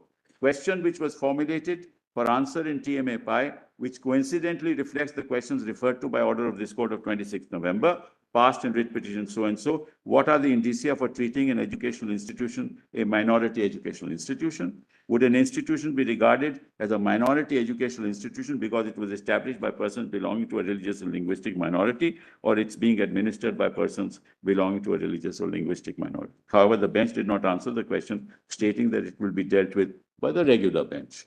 The order of the regular bench passed on 11th March, which for reasons that we need not dilate, did not answer the aforesaid question. The said facts which show that the correctness of Basha arising from the decision in Basha has remained undetermined. That apart, the decision of the court in Yashpal and the amendment of the NCMEI made in the year 2010 would also require an authoritative pronouncement of the aforesaid question formulated, besides the correctness of the view in the judgment of this court in Basha, which was been extracted above. Ordinarily and in the normal course, the judicial discipline would require the bench to seek a reference of this matter by a 5-judge bench. However, being regard to the background as stated above, when the precise question is already referred to 7 judges and was, however, not answered, we are of the view that the present question set out above. So we refer to set out above. What is that? So clearly, Manoj. Mr. Sibal, Justice Gogoi has referred to in the referring order, Chief Justice Gogoi's referring order, refers to 2 aspects. Yes. One, the correctness of the decision in Basha has been undetermined, has not been determined. Correct. Second, question 3A, which was framed in TMA 5, Right. was not answered. That's correct. So that's why if you we'll just revisit that one observation there, para 9. Yes, that's the one. Manoj. Para 9. That's the one. Amendment to the Para NCMEI. 8 actually we'll see Para first. 8, Manoj. The said facts which show that the correctness of the question arising from the decision in Basha has remained undetermined. Now we'll go to para 9. Then 9. That apart, the decision of this court in Yashpal and the amendment of the NCMEI made in 2004 and made in 2010 would also require authority to pronounce on the aforesaid question formulated as set out above, besides the correctness of the view in Basha. Now, Manoj, my answer to your lordships is very simple. If your lordships decide that Basha was wrongly decided, nothing else arises. Nothing else arises. Yes. 3 questions which Justice Gogoi had in his mind. Yes. 1, the correctness of the decision in Basha. Correct. 2, question 3A, which was referred to in item 3A. Yes. In fact, he says that 3A covers the correctness of the entire decision, the 26/11/81 order. Correct. Correct. And 3, the impact of Yashpal. Correct. Now, Manoj, as I said to your lordships, and I'm saying it time and again, if you hold that it was established by a minority, then nothing else arises.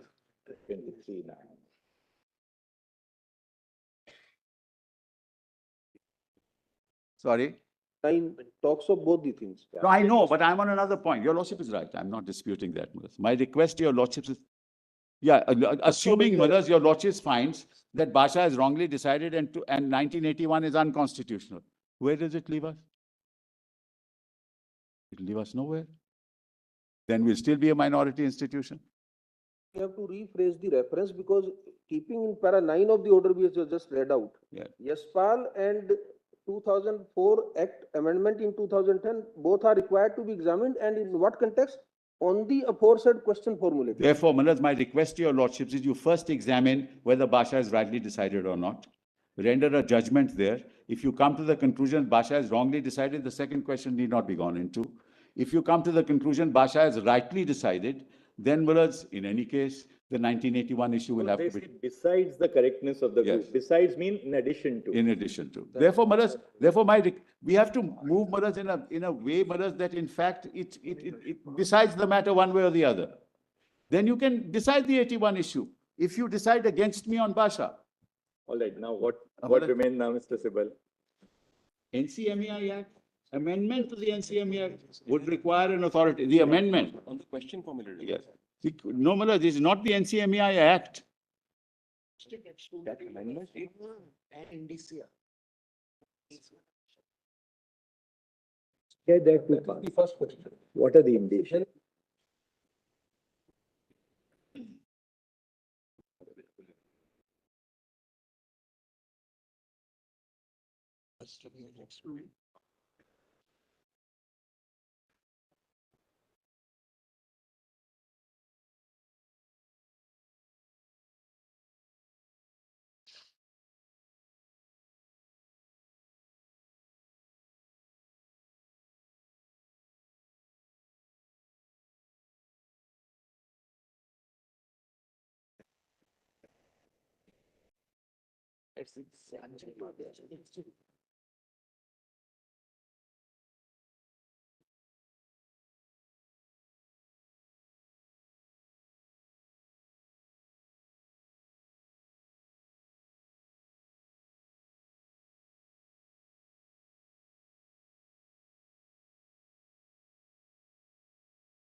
Change the landscape, traditionally something.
Sibal? Now, Mullahs, actually, if you look at 9, Mullahs, actually, we've not fully understood the way 9 is formulated. Kindly do read it 9 again. That apart, the decision of this court in Yashpal. Now, Yashpal dealt with bogus universities in one building. And the amendment to the NCMEI, what was that amendment, Mullah? Originally, university was excluded. Now university is included. That's all. And how that amendment will impact the question formulated. So, Mr. Sibal, also we have to bear in mind, I mean, with a little bit of experience, that when you refer a matter, you're not looking at the matter threadbare. Sometimes you are. Suppose we were to refer it to a bench of 9. Now we have heard it for the last, so we are now completely in season of all Control of the matter. No, but what we are saying is normally, otherwise when you make a reference, Yeah. you refer on the basis of, without really much ado, without going into a very detailed consideration of the matter. Therefore, the words of a referring court never bind the court to which it is referred. That's because you are a larger bench, Yes. you have to reformulate the questions Yes, to exactly. bring finality to the dispute. Exactly. In so far, but at the same time, there are some parameters which you keep in mind, Of course. which is you can't go beyond the pleading. You are Exactly. answering basically a question of law. That's correct. Before That's all that I'm saying, Manoj. Even this amendment, it says to the, would also require an authoritative pronoun on the aforesaid question formulated. What is the aforesaid question formulated? Whether Basha is rightly decided or not. All you relates only to Basha. But Mr. Sibal, equally, just as you are saying, don't freeze Basha in point of time. Look at the law laid down by our court before Basha Yes, and after Basha. yes. Because rightly, you've also relied on Stephens and, TMFI. No, that's just a declaration of the law from the beginning. Likewise, we can't freeze our version of whether Basha is correctly decided without reference to the entirety of the statutory history governing AMU. But We can't say we'll freeze it as of the statutes as in existence one day before Basha was Well, decided. that's That not- cannot be a, No. that cannot be a correct approach for The the point is, Manoj, the 1920, we have to look at the overall lay of the statutory scheme in relation to AMU. Manoj, which we have placed before you. Yes. We have placed before you. We are not questioning anything that happened after that. Only reaffirms the fact the 81 only said that it was a minority institution. Now, whether that was right or wrong is a separate issue. That's your argument and that's your point, that look, even if you were to look at the 81 amendment, 81 reinforces Yes, what according to you is the correct position even before 81. That's right. So, Manoj, therefore, you can look at And it. we'll And judge if you on decide that against us, Manoj, then that question will arise. So, Manoj, let me quickly now finish with this, Manoj. Yes. Now, having said that, Manoj, kindly now see what Basha decided. So we know we've done well. Now, Manoj, what are the correct statements in Basha? Kindly look at factual aspect, Manoj, so that I don't waste your lordship's time. Kindly come to page 9 of volume 3A.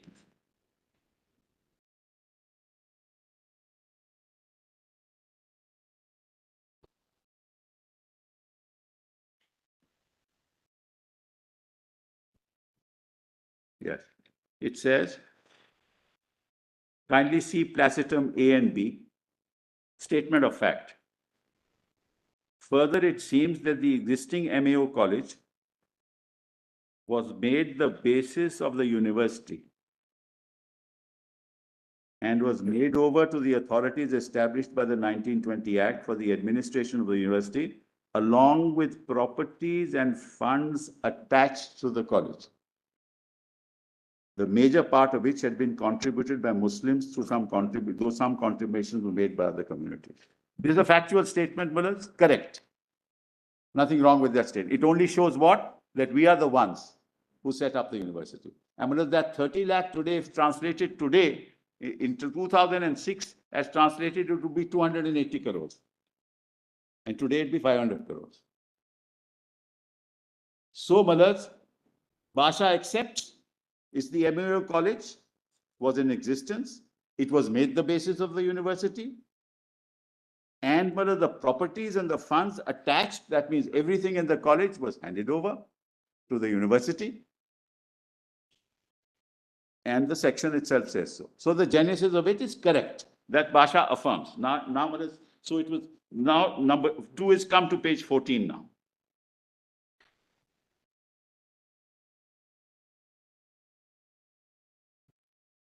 I'm just indicating the facts that are accepted by Basha itself.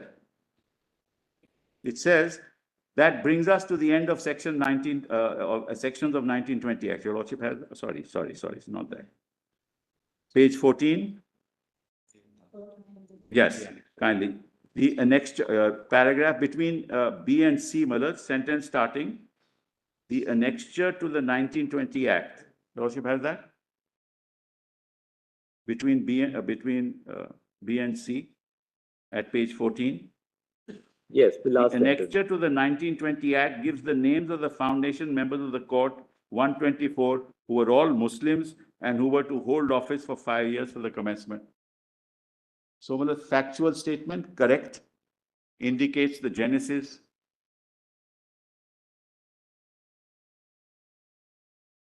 Then come to page 15.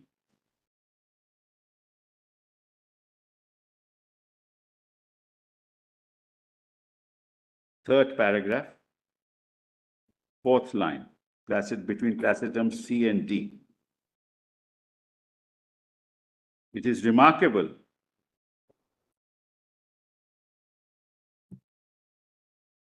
that though the proviso to 23(1) was deleted as far back as 1951, there was no challenge to the 51 Act till after the ordinance of 65. Factually correct, Malaz? Nobody challenged it.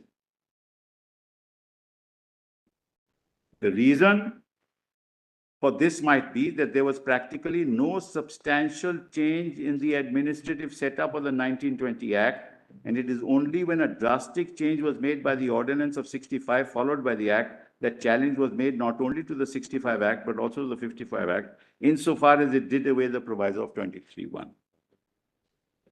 So factually, Pasha acknowledges that nothing changed, despite the 51 Act. Acknowledges that fact. And what was the proviso? That all members of the court shall be Muslims. That's the third issue, factual issue. Fourth, page 16, top of the page.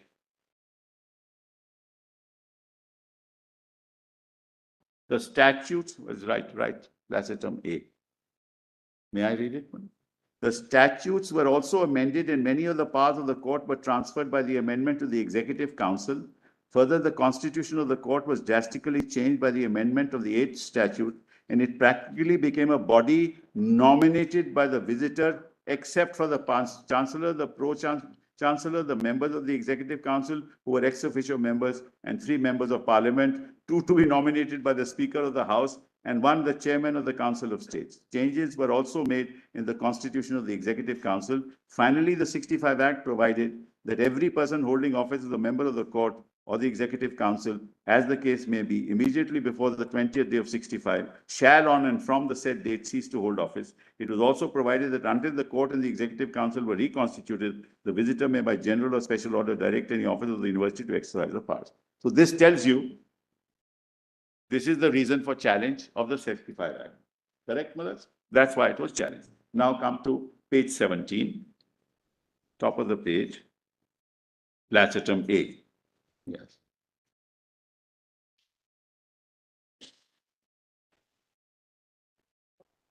The words establish and administer in the article must be read conjunctively, and so read it gives the right to the minority to administer an educational institution provided it has been established by it.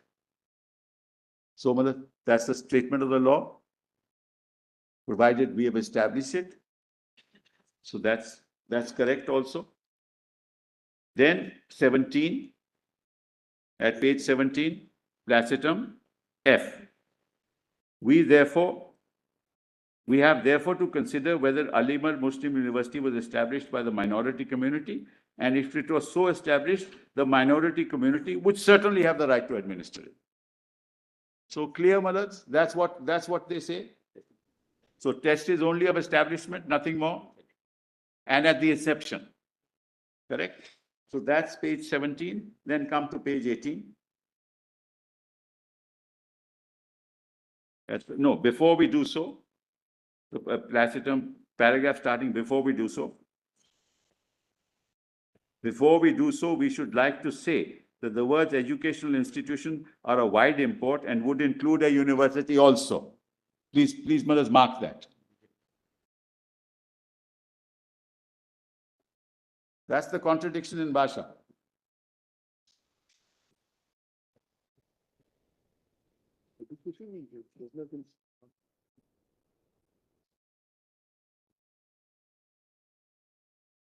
Let's kindly see. I'm sorry, I should have read the first paragraph.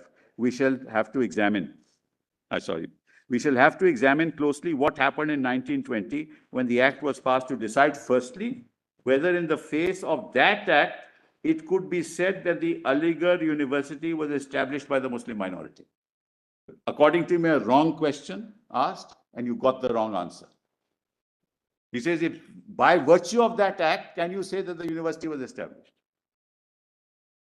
And that's the answer he gives.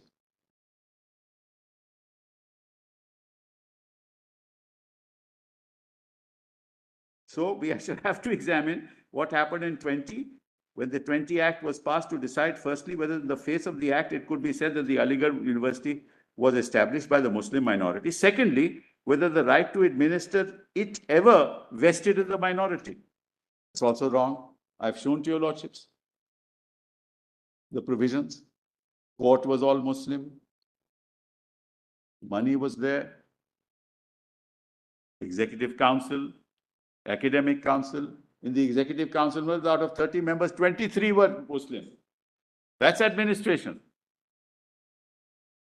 In the Academic Council, the majority were always Muslim. That's the administration. And three, even if the right to administer some properties that came to the university vested in the minority before the establishment of Aligarh, whether it had surrendered when the Aligarh University, what does that mean? Surrender means what? Whereas if we want to become a university, we'll have to transfer all rights and obligations to the university. There is no other way to become a university. So where's the question of surrender? By virtue of the statute, to be called a university, we have to transfer all rights and obligations of property, teachers, students, everything, which is exactly what we did. Then, before we do so, we should like to say that educational institutions are a wide import and would include a university also. This was not disputed on behalf of the union. University is an educational institution. That's right, not disputed. So it comes under 30 sub article 1. That's the point I was making, Madhu. Union of India, and therefore it may be accepted that a religious minority had the right to establish university under 30 of Article 1. The position with respect to the establishment of universities before the Constitution came into force in 1950 was this: there was no law in India which prohibited any private individual or body from establishing university, and it was therefore open to the private individual or body to establish university. There's a good deal in common between educational institutions which are not universities and those which are. Both teach students and both have teachers. But what distinguishes a university from the other is that a university grants degrees of its own while the educational institutions cannot. Then come back, Malas, this is what he said. Now, Malas, kindly come back to H. Tacitum H. The importance, kindly see. Last, just above H, the importance of the recognition of government in matters of this kind cannot be minimized. The position continued even after the Constitution came into force. It was only in 56, and that's the 22 that your lordships referred to, my Lord Justice Suryakant. Then kindly come to page 19 at the bottom. Tacitum H, it is true. 19 words, it is true, as is clear from the 20 Act, that the nucleus of the Aligarh University was the MAO College. Kindly see, Malas, these are all acceptance of our facts. Where is that? What is it? Which is that? Page, Malas, 19 at the bottom, last paragraph. These are the contradictions in the judgment. It is true that, let me read it. It is true, as is clear from the 20 Act, that the nucleus of the Aligarh University was the MAO College, which was till then a teaching institution under the Allahabad University. The conversion of that college, if we may use that expression, into a university was, however, not by the Muslim minority. What does that mean? What it says basically is a new institution which has come up. Naturally, Maharaj, there is no other choice in the matter. Then we'll see how it was incorporated. It took place by virtue of the 20 Act, which was passed by the Central Legislative Assembly. There is no Aligarh University existing till the 20 Act was passed. It was brought into existence by the 20 Act. This is the logic. So because it was brought into existence, it loses its minority character. Now, page 20 at Placid, between A and B, it says it was brought into being by the 1920 Act and must therefore be held to have been established by the central legislature, which by passing the 1920 Act incorporated it. That's right. This follows the provisions of the 1920 Act, which said to establish and incorporate. Correct, absolutely. That's where they get this. That's where they get it. So to that extent, they are right. The 1920 Act said that the Act is establishing and that it is But incorporated. Manoj, it doesn't matter because you can establish and incorporate being a minority institution. It doesn't answer that question, Manoj. Any number of statutes now which do that even today. You are incorporated. University should be brought into existence. Who determined? Who determined? Ultimately, when The the Act. act, Yes, that's the question. legislature, Of course, the legislature determines the university community, and the conditions are, what are the conditions? That you must have this amount of area, you must have this amount of student teachers, there's be an executive council, there'll be a structure, all that, that's the 1916, 1906 conditions. Those are the regulatory conditions. But the choice to set up a university is mine. Now, did the minority set it up or not is the question. Mr. Sibal, if you come to page 19, Yeah. there is one paragraph which is Yes, worth reading. yes, There was nothing in 1920, the sentence starts like that. yes, 1920 to prevent the Muslim community, if it so chooses, correct, I'll read it, Manas, to establish a university. But if it did so, the degrees of such a university were not bound to be recognized. So where does it take us, Manas? What's the use of having, Therefore, in order to get the degrees recognized by the government, I had to. you had to approach. the Correct, government. Manas, but that doesn't mean it was established by the government, by the government. That's the question, Manas. I had no choice in the matter. If I want to be called and to be a university is my right under 30. And the nucleus came from the college and the property and everything. So Manas, the question is, I can't be a university. To be a university is my right under 30. That also Basha accepts. This is the problem. It's probably that Sorry? even, it was not disputed before the bench that even before 1956 Act, Yes, the degree could be awarded only by a university. absolutely. And that university must be recognized by the government, then only that degree. That's right, absolutely. No doubt about it, Manas. That's Legal right. position. In other words, Manas, if my right exists under 30 and I get it incorporated, I lose my right under 30. That's what it comes to. I think we're just understanding the logic of the court. What they are saying is that a educational institution includes a university. Aligarh Muslim University, in its character as a university, is established by an act of the central legislature.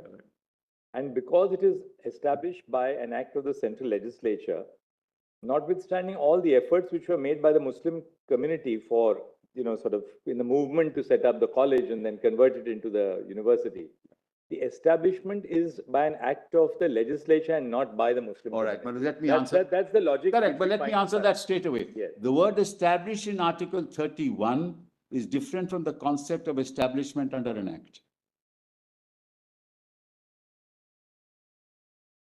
I answer that straight away. Establishment under an act is the recognition. Just one. Yes.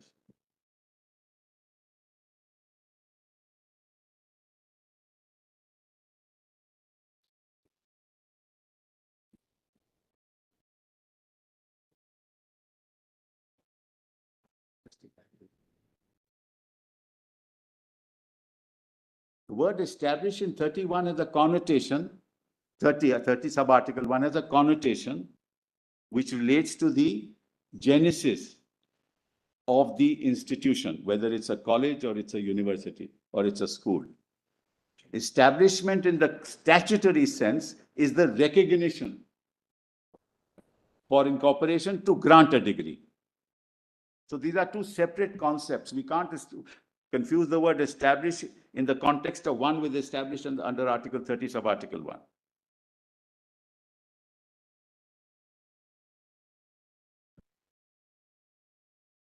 So there your lordship is right, that in that sense, that word establish is used in the incorporation sense.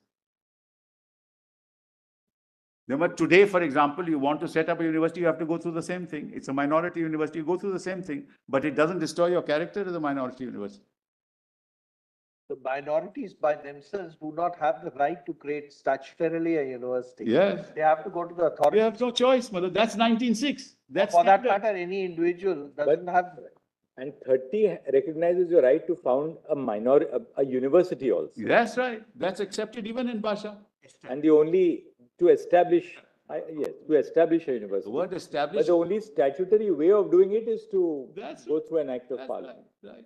And that concept of establishment can't That's be right. confused because it's used in two separate senses. The Sybil, we are on the verge of the stroke of lunch. The bales are about to be removed. Mother, I what mean, happens is I'm sometimes with the your ball is bowled and the base don't get removed, Mother. So therefore, please wait till 2 o'clock. I'll finish very soon. Deeply obliged.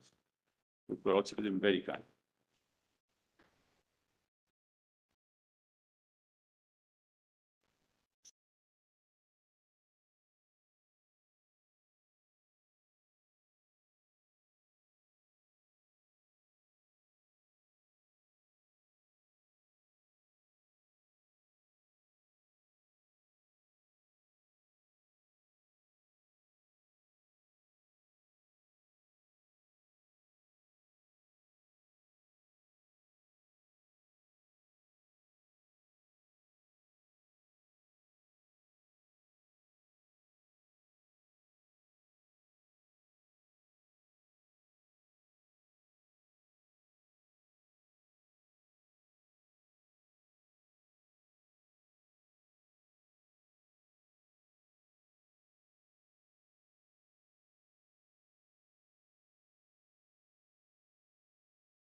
Yes, Mr. Well, as we just, when we left off, Mullahs, your lordships, I made the distinction between establish. Now, Mullahs, the word establish in Article 30 is used in the constitutional sense. The word establish in the statute is used in the statutory sense. Just 1 second.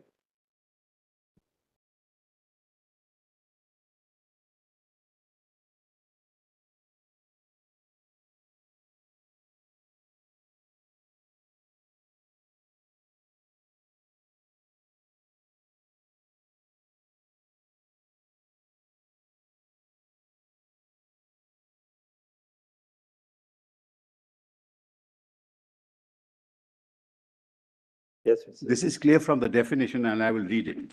University of the UGC Act. University means a university established or incorporated by or under a central act. That's why it's in that sense. The word established in that statutory sense. By or incorporated, established or incorporated by or under a central act. The word established in 30 with reference to the setting up of the institution. And that's where Basha confused the concept of establishment.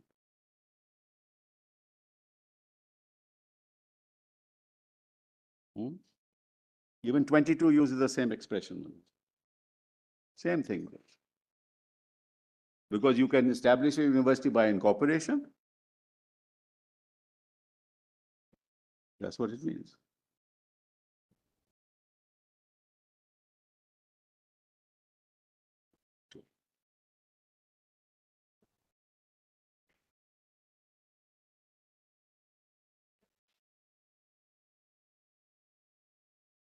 Now let's back to volume 3A, page 20 minutes.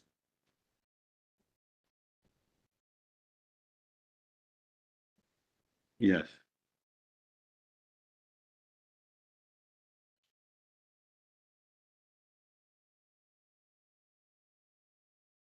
Volume 3A. Volume 3A, Miller's page 20. Yes. And Miller's, I was referring to that sentence. There was no Aligarh University existing till 20 Act was passed. It was brought into being by the 20 Act and must therefore be held to have been established by the central legislature, which by passing the Act incorporated. The fact that it was based on the MAO College would make no difference to the question of who established it. That's where they went wrong. So he accepts that it was based on the MAO College, but he says it makes no difference.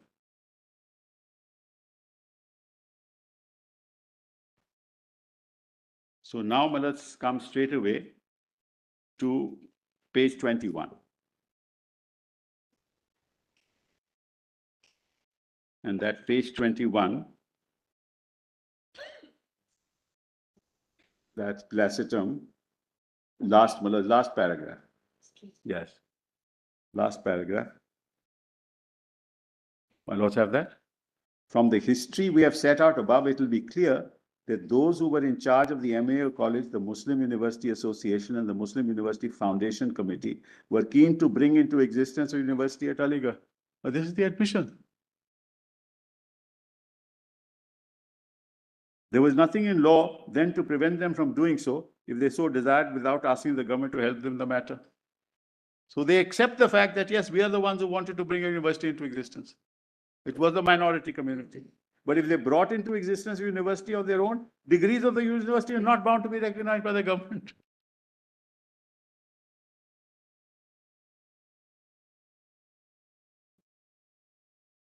So that's 21. Placetum G. It seems to us that it must have been felt by the persons concerned that it would be of no use bringing into existence a university if the degrees conferred by the said university were not to be recognized by the government. So in fact, Basha sets out the reason why we went.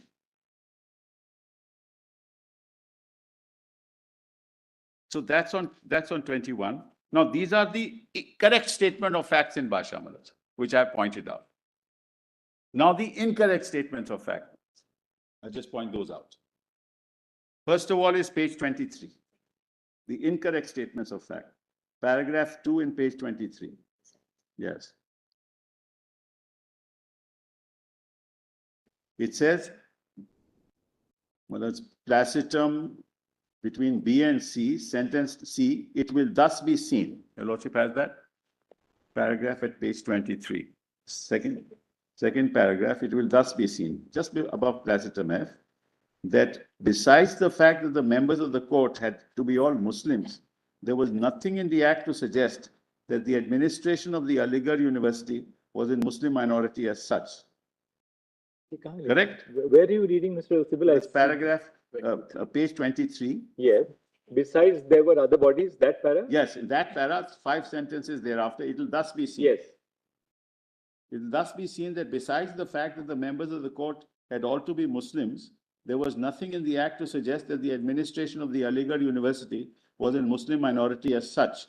Besides the above, we have already referred to section 13, which showed how the rector, namely the Governor General, had overriding powers. This is completely wrong, Mullah, because the overriding power is in every university in the hands of the visitor, whether it is the rector at that time or the visitor now. In every statute, whether it's qua minority, qua majority.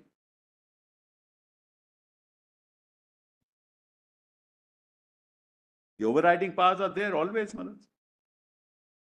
But that's not the test.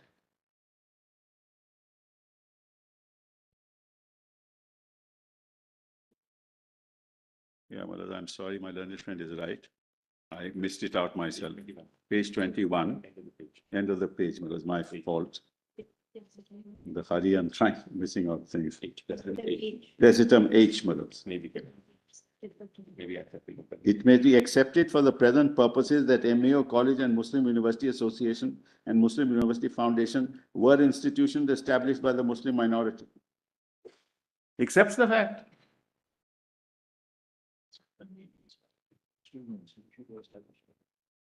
And the 2 of them were administered by societies, of course. That's normal. Therefore, 23 is this one fact, which I showed to your lordships. Then kindly come to page 11. I mean, sorry, not page 11. Yeah, page 11. Back to page 11. That's incorrect facts. It says, mothers, there is no condition. Mothers, placitum between G and F. Last sentence in the second paragraph. There is no condition that the Lord Rector and the members of the visiting board must belong to the Muslim community. Well, how is that relevant? Can it be said that the Governor General of India must belong to the Muslim community? I mean, what? Or for that matter, the Chancellor must belong to that community. In present circumstances, how can anybody say that? There is no condition that the rector and the members of the visiting board must belong to the Muslim community. So that's Mullad's ex facie wrong. Then come to page 13.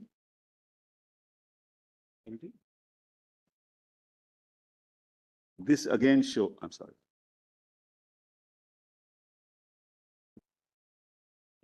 This again shows. Yes.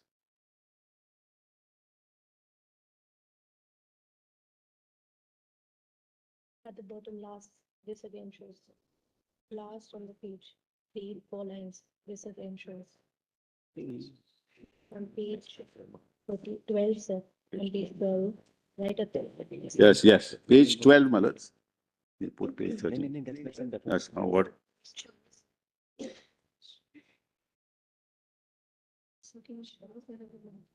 Oh, yeah, it is. This shows the master. Where is it?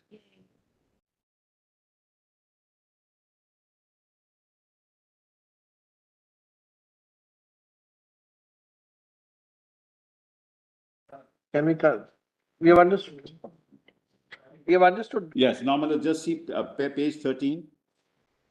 Placitum A and B. This again shows that in the matter of such disputes, the court, which is called the supreme governing body of the university, did not have the power to resolve it.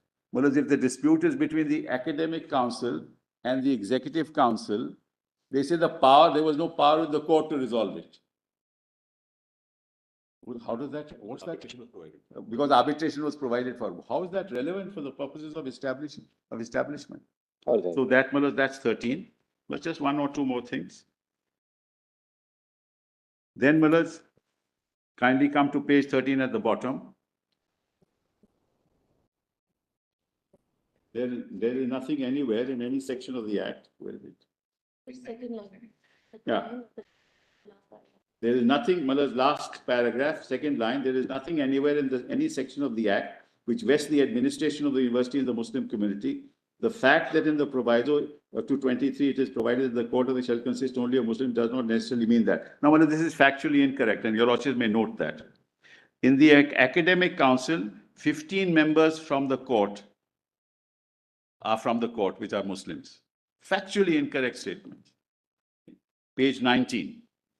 Volume, your lordship may just note that, page 19, volume 3. In the EC, 20 out of 30 are elected by the court. Just give us the date, figures again. Yes.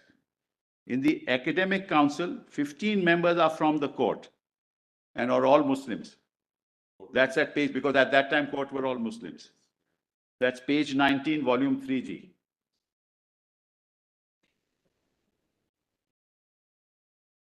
And that's the academic council. In the executive council, 20 out of 30 were to be elected from the court, all Muslims. That's 2/3. And 6 were to be elected by the academic council, which were also Muslims. And VC and PVC were to be elected from the court. They were also Muslims. So for him to say that there is nothing anywhere in the section which vests the administration, is so factually so incorrect from the Act itself. It's not outside the Act. One is at page 19, the second is at page 21, and the third is at page 11, page 11. The AC is at page 19, EC is at page 21, and the control is at page 11. Control was of the minority community. So that is factually incorrect. The next one. The next one. Page 18, Malas, right at the top.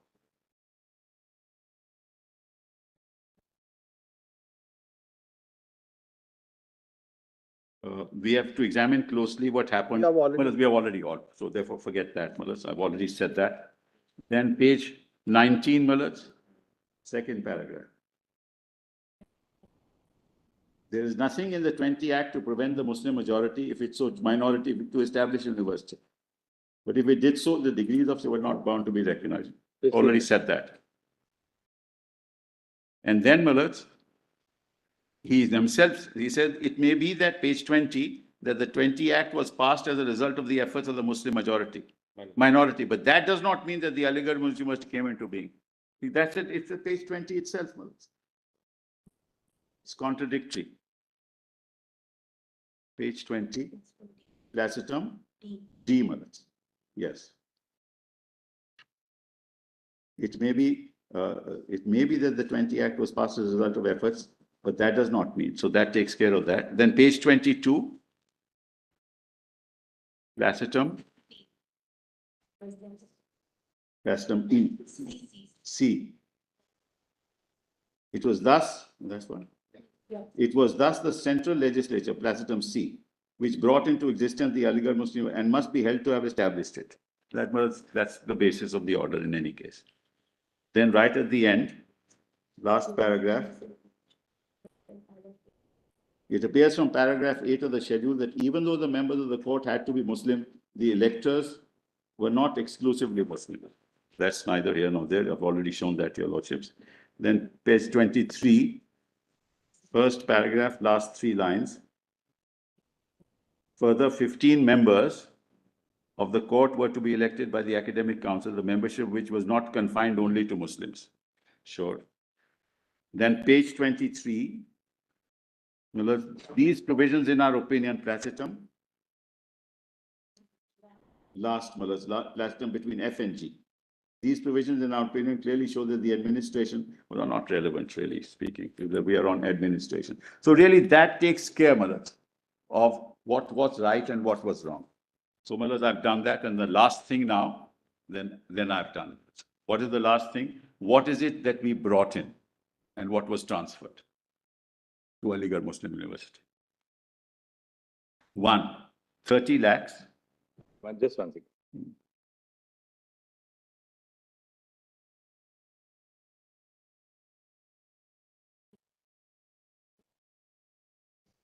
Yes, government at that time asked us to bring this in. 30 lakhs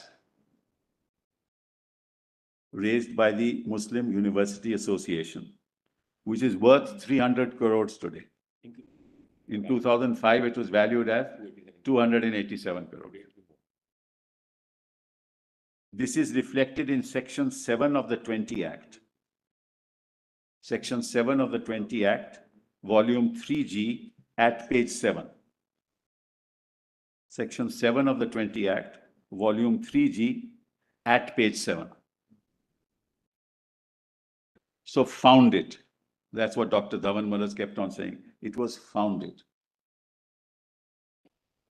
So the sponsorship is ours. We sponsored it.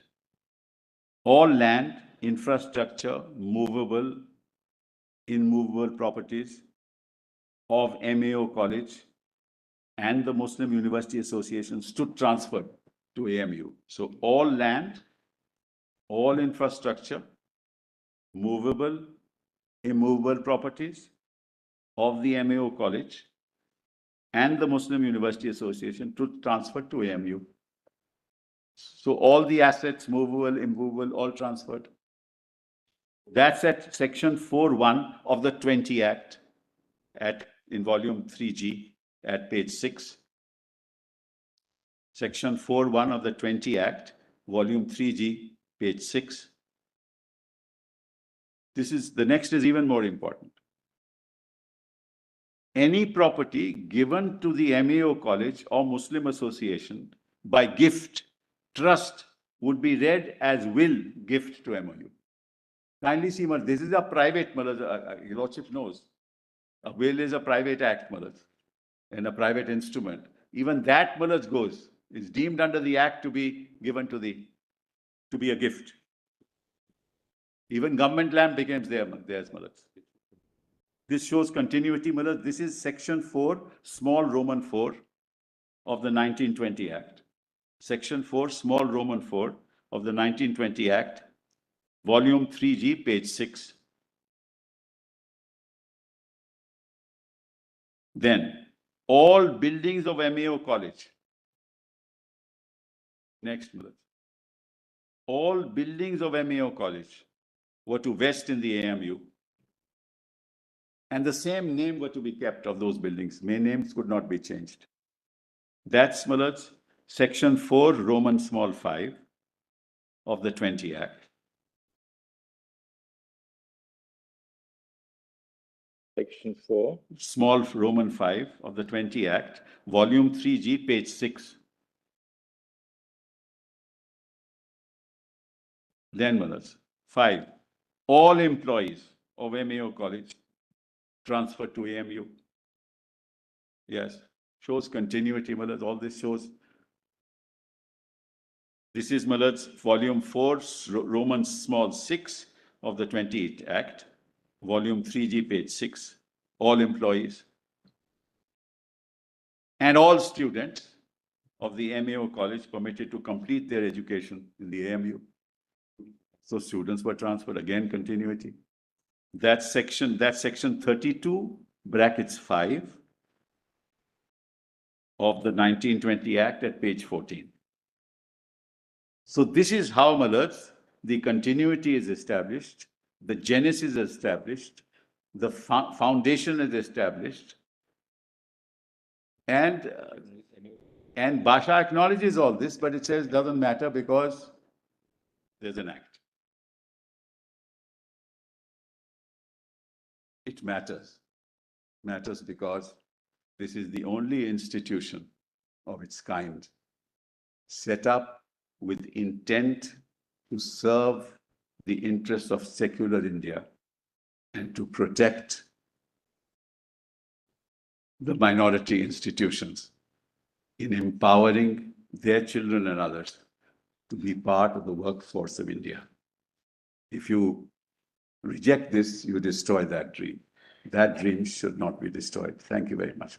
Thank you, Mr. Uppal. Yes, Mr.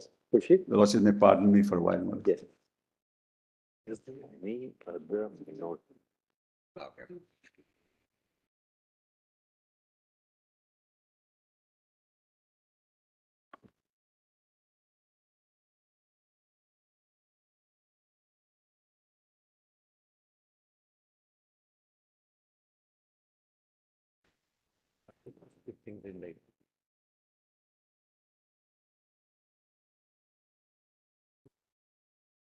Will please, Your Lordship.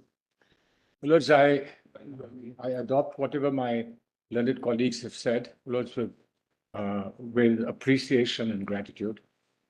I'm only picking out some first principles, my Lords, that would, I believe, assist Your Lordships in coming to a conclusion, which essentially, as I understand, is simply in the backdrop of whatever has been explained to Your Lordships, whether the establishment word used in Article 30 leads to a situation in which everything is there except the actual act of establishing it by an act of parliament. Does that take away? So, my lords, essentially, there are three propositions that I'm placing before your lordships. My lords, very, very briefly, in a few minutes, the backdrop of Aligarh Muslim University. My lords, the lordships have been told how Sir Syed Ahmad pursued the establishment first of an MAO college, and then his followers pursued the establishment of the university. Well, the matter begins with 1957, and the Sir Syed wrote out this great book, the treatise about the reasons for the uprising, the mutiny, or what we call independence, the war of independence, the first war of independence.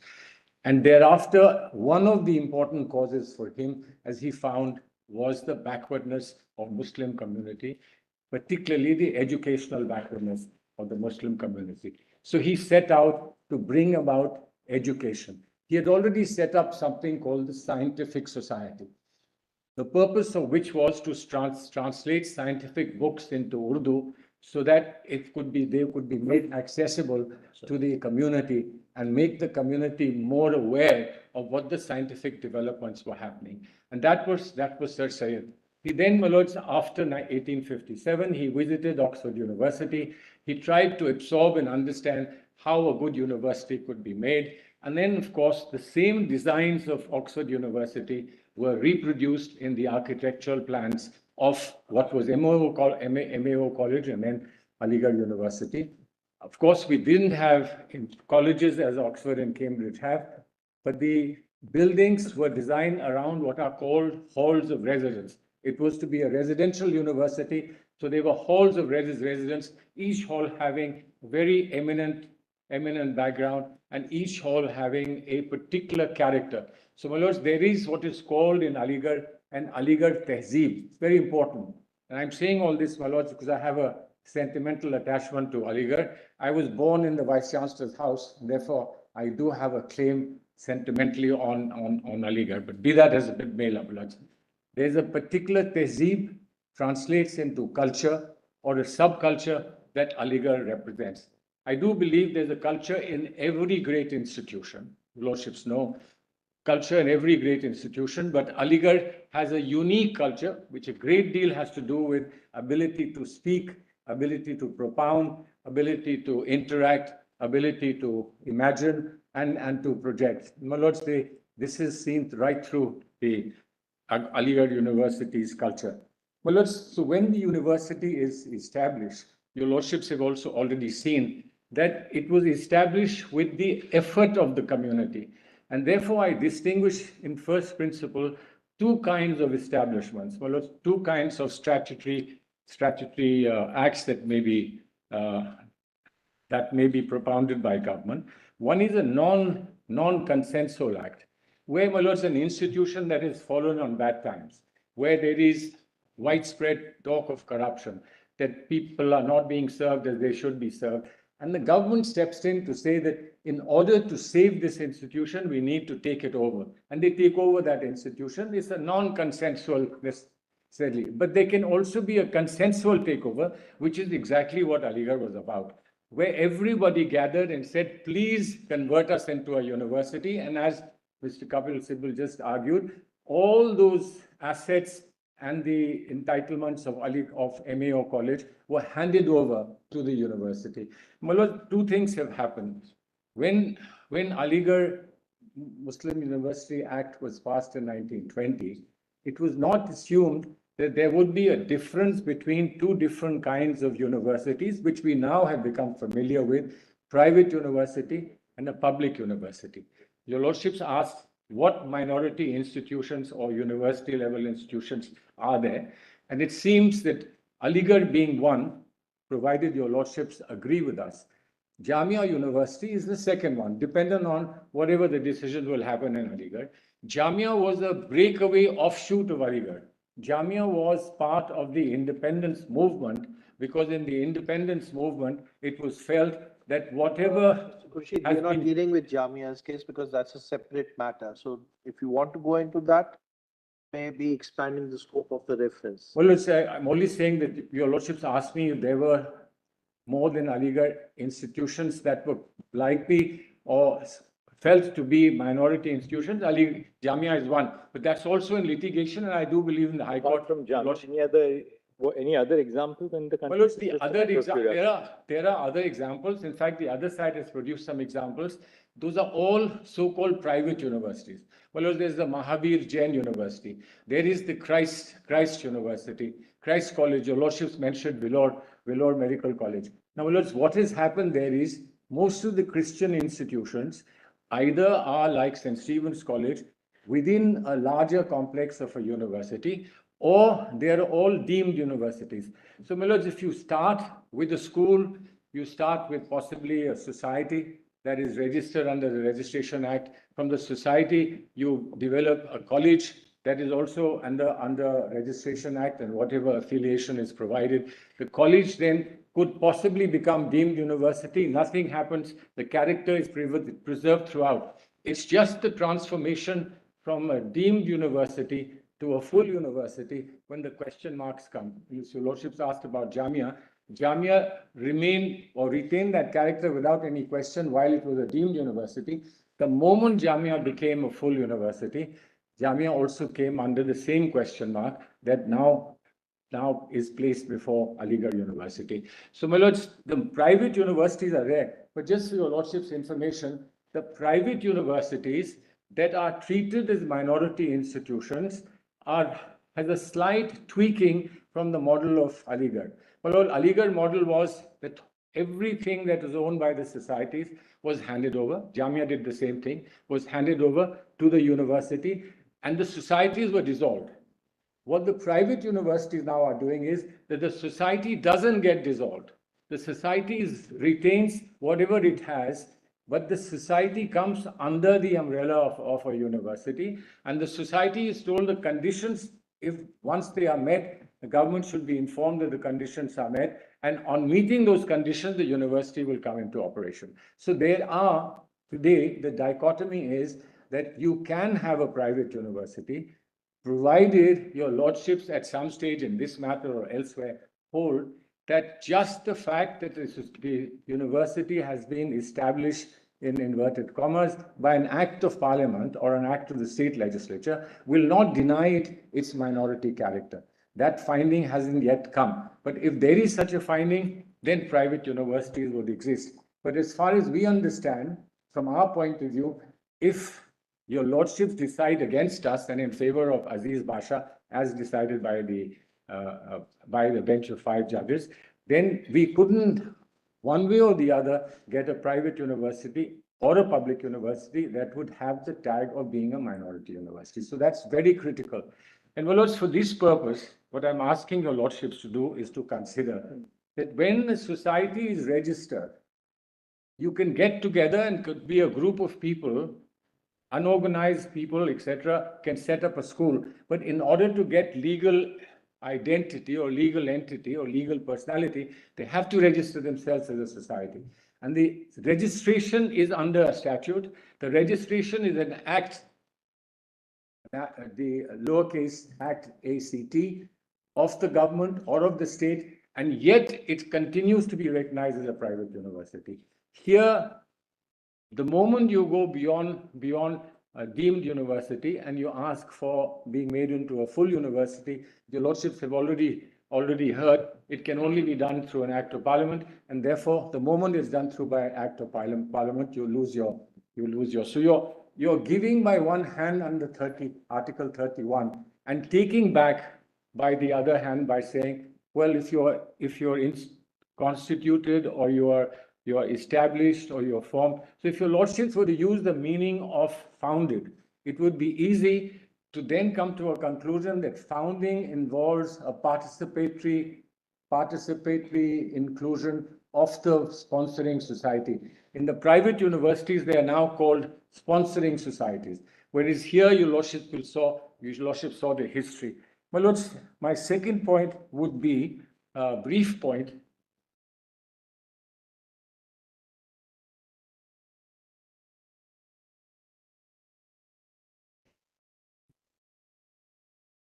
Yes. As your lordships have noted, and the Aziz Basha judgment has also noted, MAO College was a minority institution. There is no doubt about it, and your lordships have been shown all the indicia for something being a minority institution. Well, it's just a brief point related to this. The actual administration could well be part of the indicia to decide whether it's a minority institution. But it may well be that an institution that is to be administered after it's come into the status of a university may have an extent of regulation by which the free administration may be restricted to some extent. That will only be enabling provisions restricted in terms of reasonable restrictions. But that may not have any reflection on whether it is a minority character or not. If it is a minority character, the restriction will be limited. If it is not a minority character, maybe the restriction will be more liberal. But my lords, TMA Pi has indicated that where there is an unaided minority institution and an unaided private institution, which may not be a minority institution, the difference in the extent to which you can regulate is very limited. Maximum freedom must be allowed to educational institutions, and what the maximum freedom that is needed for a minority institution is to carry the flavor of the minority institution, the culture and ethos of the minority institution. My lords, that is very, very critical. Then, my lords, if your lordships will turn just briefly to my written submissions, because your lordships will see it in 1B. I must apologize, my lord, there is an article that because of some technical difficulties attached to this. It's an article which only indicates the request that your lordships look at this matter in a particular manner in which Ronald Dworkin has described it. So, my lords, your lordship will see in the backdrop of what I told your lordships about Aligarh, your lordship will just see there the second paragraph. It's very important, historically very important. Your lordships will find this in Mr. Noorani's book, which is in volume 3H. This is taken from Mr. Noorani's book. Your lordship will see the second paragraph. The way Aligarh participates in the various walks of national life will determine the place of Muslims in India's national life. The way India conducts itself towards Aligarh will determine largely, yes, that will determine largely the form which our national life will acquire in the future. Well, this is a statement made at a stage when Dr. Zakir Hussain was Vice Chancellor. And having said this in the presence of the President, Dr. Rajendra Prasad, who was visiting the university. Well, it was Aligarh University from the time of Prime Minister Nehru to the time of Prime Minister Modi has a rich legacy of how the top leadership of the country has seen Aligarh.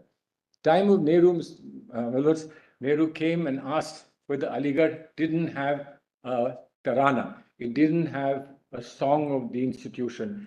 And promptly, that very night, a student inspired by what Prime Minister Nehru had said, his name being Majaz Lakhnavi, he grew up to be an outstanding poet of this country. Majaz Lakhnavi, then a student alumnus of the university, sat down that night and wrote out the Tarana. Well, if your lordship will permit me just 4 lines of that Tarana, just to give you a flavor of how the community and those who participated in education at the university actually saw that university. Just 5 lines, Balot. I'll translate any word that might be different. Ye mera chaman, ye mera chaman, ye mera chaman hai, mera chaman, apne chaman ka bulbul hum. I am the nightingale of my garden. This is my garden. This is a chaman that I belong to. Jo tare haram mein roshan hai, wo shamma yahan bhi jalti hai. The light that you find in the Haram Sharif in Medina is lit here as well in this university. इस दश के गोशे गोशे से एक जुए हयात उबलती है. From every spot in this garden, there is a stream that flows, and that stream is the stream of life. ये दश्ते जुनू दीवानों का, ये बज़्म वफा परवानों की. This is a place of passion of those who are passionate about what Aligarh is. And this is also the place from where we rise like a parwana. We rise and fly high up in heavens. Ye shehri tarab rumano ka, ye khulde bari armano ka. Essentially, basically, this is the citadel of those who have aspirations and those who have dreams. Fitrat ne sikhaya hai humko. Nature has taught us here कि उफ्ताद यहाँ, परवाज यहाँ, begin your life, learn to begin your life here, learn to fly high from here. गाए हैं वफा के गीत यहाँ, we have sung the songs of faith here, छेड़े हैं जुनू के साज यहाँ. This is where we have started the lyrics of wafa, of faith. So, beloved, this is the flavor. This is the flavor caught by Majaz. But this is the flavor that all of the Muslim community felt about Aligarh. And there were resistance for Sir Syed from people who were extreme conservatives. And my lords, we are talking about pre-partition days, extreme conservatives who resisted this. And when Sir Syed went out to collect money, they said, we will give you money, but first show us that you can dance like the British. You want to make a university that is universal. You want to make a university that can compete with Oxford. You want to make a university that is of high intellect, etc. Well, why don't you first show that you can dance like them? And he bore this with fortitude. He bore this and said, whatever money you give, I need it for my university. I'll take it from my university. And that was the great sacrifice that he did. So then the next proposition I have is, how would your lordships, as your lordships are examining essentially fundamental rights, your lordships are looking at part 3, a fundamental right that the minority has been granted for setting up institutions. Whether that fundamental right can be cut down or not cut down by an interpretation, my lords, is what I am asking your lordships to consider. And in this, my lords, your lordship be good enough to turn to volume 5C.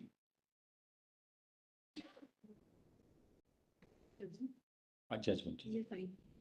Well, it's 5B. Your lordship will turn to 5B at page 366, paragraph 42. Well, there are just 3 or 4 paragraphs that I will indicate to your lordships.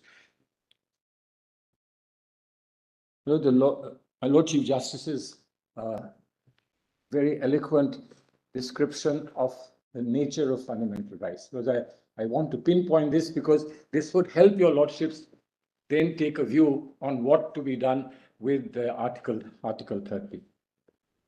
Because if your lordship will just allow me to read a little bit, Page? because obviously in the context What of page? privacy, well, the page is 366, paragraph is 42 in 5C. Yes. Well, your lordships have started with privacy because that was the issue before your lordships, the privacy as a fundamental right. Your lordships have considered John Locke, and your lordships have considered William Blackstone, etc., etc. And in paragraph 43, your lordships have summed it up. The notion that certain rights are inalienable was embodied in the American Declaration of Independence in the following terms. We hold these truths to be self-evident, that all men are created equal, that they are endowed by their Creator with certain unalienable rights, that amongst these are life, liberty, and the pursuit of happiness. The Mullah's life, as interpreted in Article 21, your Lordship knows, goes far beyond the original text of the Constitution. Then, my Lords, your Lordship will be good enough to come to the bottom of 43 at page 367.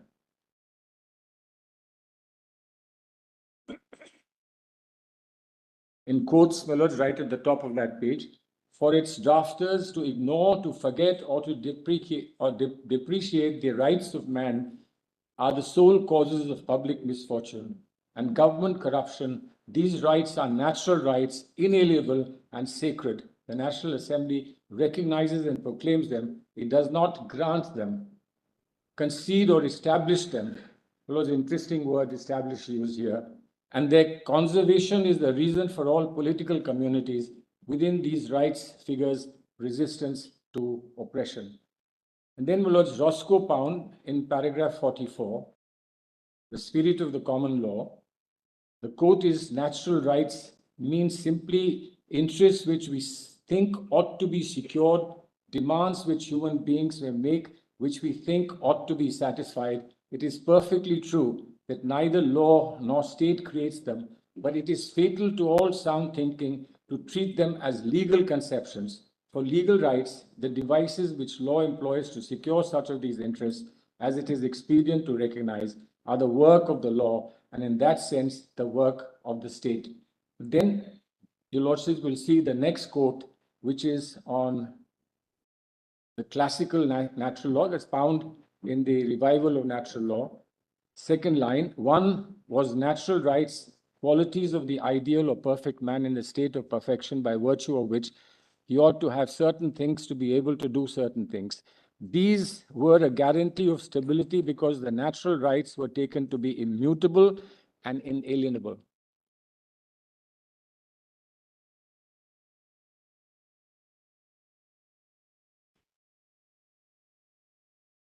Please, my Lords.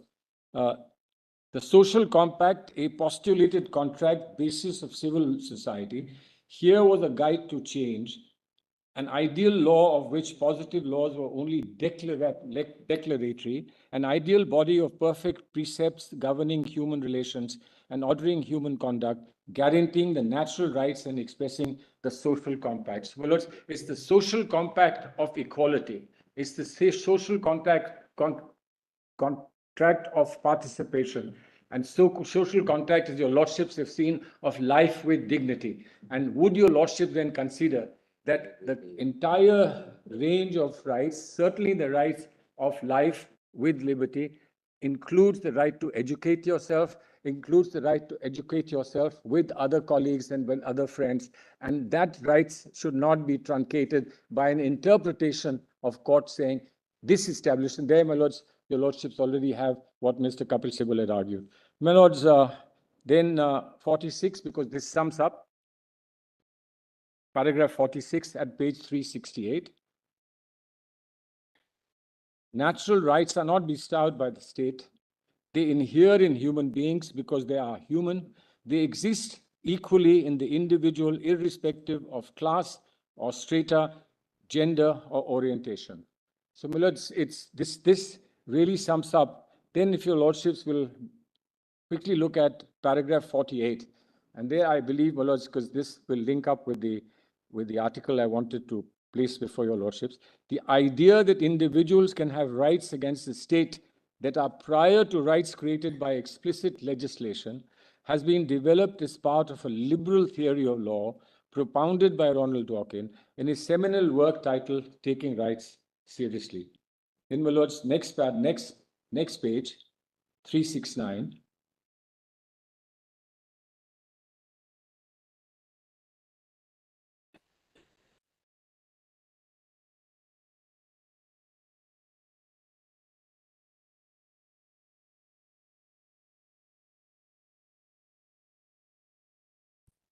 If your lordship will then see page 369 at the bottom, this is Ronald Rockin. Individual rights are political trumps held by individuals. Individuals have rights when, for some reason, a collective goal is not sufficient justification for denying them what they wish as individuals to have or to do, or not a sufficient justification for imposing some loss or injury upon them. Dworkin asserts the existence of a right against government as essential to protecting the dignity of the individual. It makes sense to say that a man has a fundamental right against the government in the strong sense like free speech, if that right is necessary to protect his dignity or his standing as equally entitled to concern and respect, or some other personal value of life consequence. And my lords, that I believe is what your lordships are now looking at in terms of the rights of the minority. Then, my lords, if your lordships will come to one more important 419, if your lordship will come to 419. Lord, that's important because it indicates how your lordships have handled the issue of rights. 419. Well, Lords, just before 419, if your lordship will come to page 408. And this is the beginning of your lordship's discussion on fundamental rights, paragraph 120.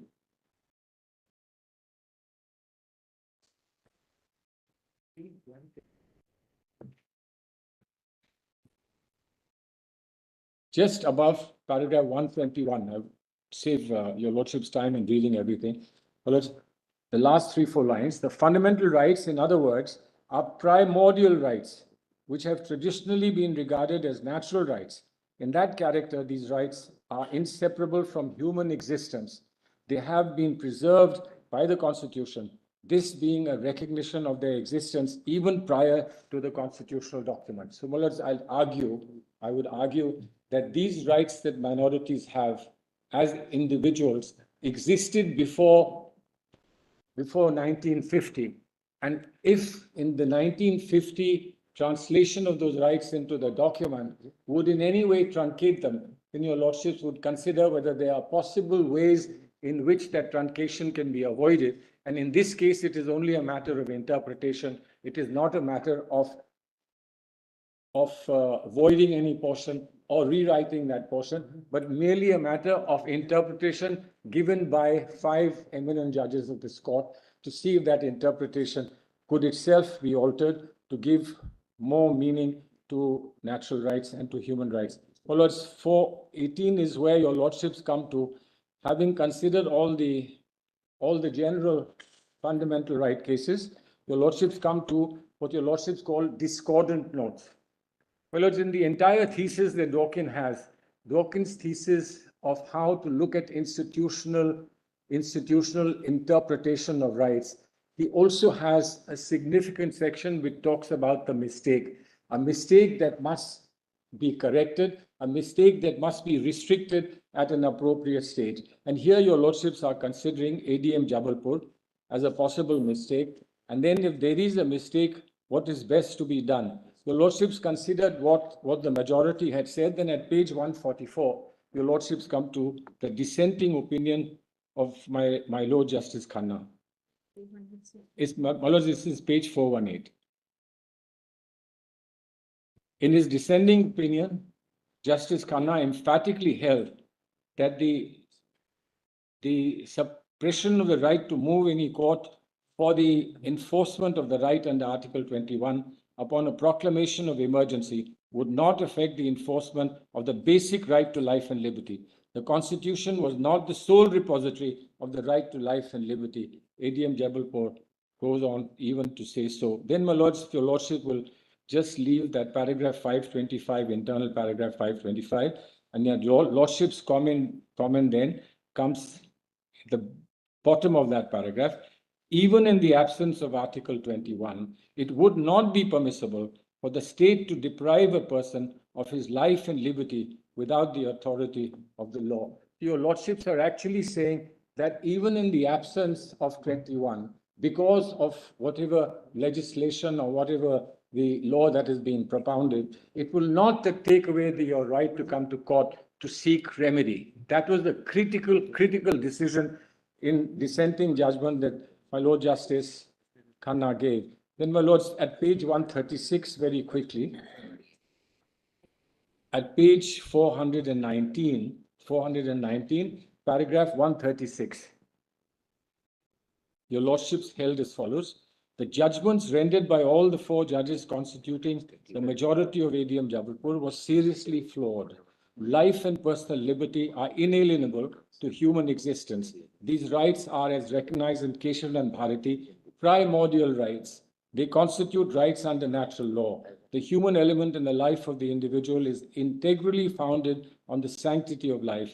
Dignity is associated with liberty and freedom. No civilized state can contemplate an encroachment upon life and personal liberty without the authority of law. Neither life nor liberty are bounties conferred by the state, nor does the Constitution create these rights. The right to life has existed even before the advent of the Constitution. In recognizing the right, the Constitution does not become the sole repository of the right. It would be preposterous to suggest that a democratic Constitution without a Bill of Rights would have individuals governed by the state without either the existence of the right to live or the means of enforcement of that right.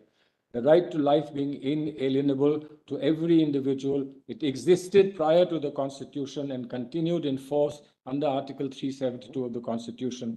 Justice Khanna was clearly right in holding that the recognition of the right to life and personal liberty under the Constitution does not denude the existence of that right.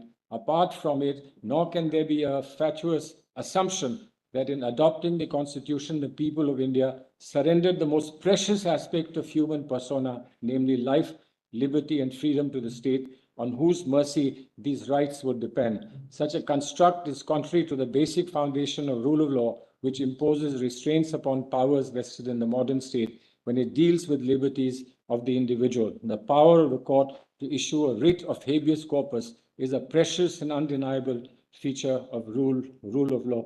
And your Lordships can consider various other judgments, and your Lordship then finally overruled the majority as far as the habeas corpus case was concerned.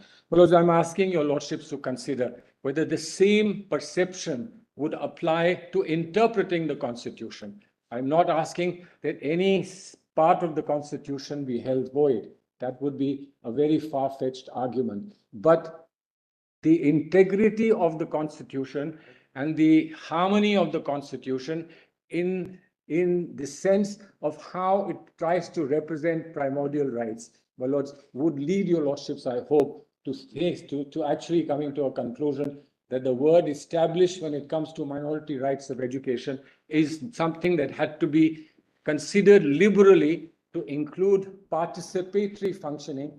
Only the de jure regulation may come from the statute because it cannot come in our system from anywhere else. But that the purpose of the statute and the heart of that statute and the background history of that statute, of the act itself, would have to be considered. Well, Lords, then this is the fundamental argument that I'm placing before your Lordship. But if your Lordship would now consider going back to my written submissions, well, Lords, there is in what I'm saying is supported by the thesis that Ronald Dworkin places in his book called Freedom's Law, but it's reproduced here as it first appeared, the moral reading of the Constitution. If your Lordship will see, this is at page 9 of my written submissions. Volume 1B. Right in the top, my Lords, is, my Lords, I'm emphasizing this because several of your Lordships have in many judgments have indicated how Dworkin can influence decision-making in terms of how two conflicting views have to be harmonized and how the judge has to come to a conclusion. If I may just read that little bit here, my Lords, in paragraph 1. There is a particular way of reading and enforcing a political constitution, which I call the moral reading. Most contemporary constitutions declare individual rights against the government in a very broad and abstract language, like the First Amendment of the United States Constitution, which provides that the Congress shall make no law abridging the freedom of speech. The moral reading proposes that we all, judges, lawyers, citizens, interpret and apply these abstract clauses on the understanding when they invoke moral principles about political decency and justice. The First Amendment, for example, recognizes a moral principle that it is wrong for government to censor or control what individual citizens say or publish, and incorporates it into American law. So when some novel or controversial constitutional issue arises about whether, for instance, the First Amendment permits laws against pornography, people who form an opinion must decide how an abstract and moral principle is best understood. They must decide whether the true ground of the moral principle that condemns censorship in the form in which this principle has been incorporated into American law extends to the case of pornography. Then, my lords, next paragraph, the moral reading therefore brings political morality into the heart of the constitutional law. But political morality is inherently uncertain, etc., etc. Well, lords, then this article goes on to what are the alternatives to this moral view. I would argue, my lords, that this moral view that Dworkin has suggested is already reflected each time your lordships have said that there is a constitutional morality that we must submit to, initially known by way of constitutional values, but your lordships have now talked about constitutional morality. The political morality that Dworkin talks about is similar to constitutional morality that your lordships have applied. And constitutional morality looks at the constitution as a whole, not in pieces, etc., to arrive at an integrated idea.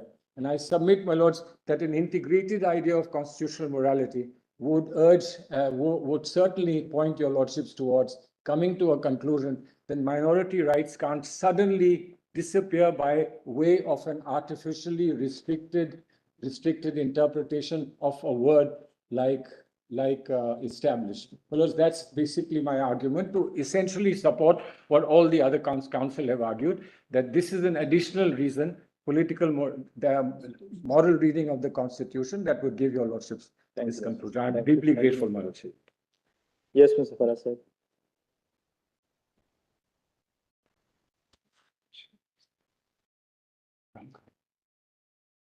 As I am appearing in Civil Appeal 2316 of 2006, that's 701.7 before your lordships board. Your lordships in this 7-judge combination are being essentially called upon to interpret the word established in Article 30 of the Constitution, and whether the meaning of established as given by Aziz Basha is correct. Because if I have understood the core purpose of the reference. Well, I'll begin my submissions by borrowing from my Lord the Chief Justice's observation today. Well, how do we read Article 30? Do we read as something which creates a ghetto? Or is it for a larger purpose? Because my respectful submission, and I'll just flag two submissions of that, but just as an opening, I'll flag notes, is that in any country, a minority craves for two things, which Article 30 recognizes. And those two things are firstly to retain its minority identity.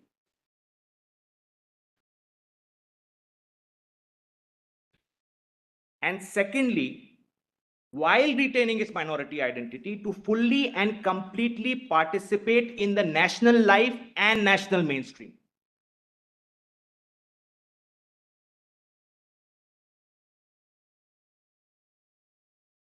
Because in my respectful submission, Aziz Basha, apart from the specific reasoning, proceeds on the basis that you can do either one or the other.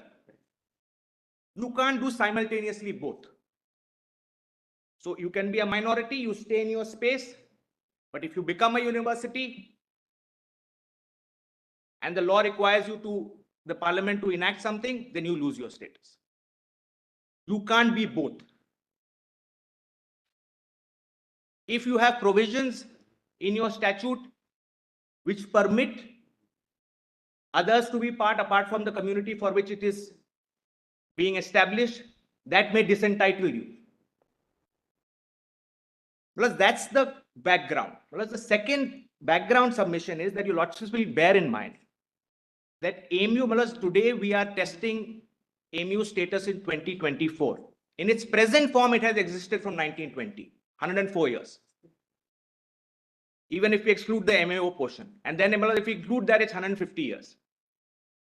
Plus, AMU is one of the main factors, if not the main factor, for creation of an educated Muslim middle class in India. It is responsible for it and it continues to nurture it. If your lordships were to come to a conclusion that it's not a minority institution, my respectful submission would be that would gravely damage that role which AMU has played. Plus, with that background, Malas, my two submissions I'll just flag and then I'll go into them. Plus, the first submission is that the distinction between establishing an education institution and the device to bring it into legal existence is well recognized in our law, which has been completely ignored by Basha. Distinction between Establishing an educational institution and the device to bring it into legal existence is well recognized in our law, which has been completely ignored by Basha.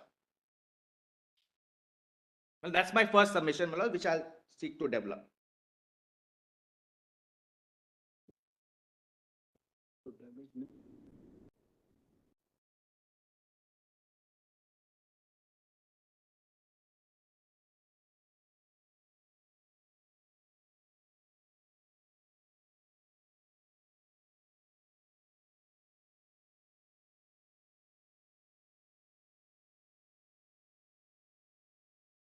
Plus, any educational institution, forget a university, that your lordships have clearly seen, requires a statute. Any educational institution will necessarily require a legal device. A college, a constituent college may require something else, affiliated college may require something else, a school you will require a registration. Plus, the logic of Basha is, and lordship saw that when Mr. Sibbal was arguing, that was shown to the court, that the central legislature established the minority institution because the statute was passed by the central legislature, the imperial legislature.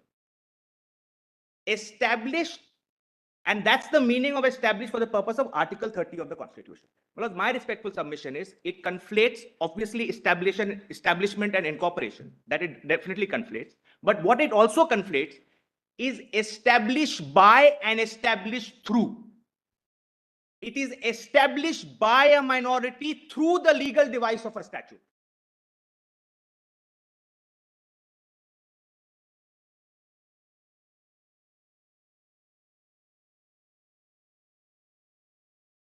And Malas, this distinction is actually the fulcrum on which all private universities exist in our present day legal regime. I'll show that. Your lordships will just have volume 3I. I just want to show the distinction between established by and established through. Volume 3I, my lords, will have. Volume 3. I for India, my lords. Page 3 of that. Well, this is a UGC regulation. It's called UGC Establishment of and Maintenance of Standards in Private Universities Regulation 2003. It begins at page 2, my lords, of volume 3I. I am referring to, my lords, the definition of a private university at page 3, 2.1. Private, my lords have that, all my lords have. Private university means university duly established through a state/central act by a sponsoring body with a society registered under the Societies Registration Act 1860. The law, the statute is the device. The establishing authority is the registered society, in this case, a sponsoring body. Well, that's the fundamental distinction in my respectful submission, which Basha misses.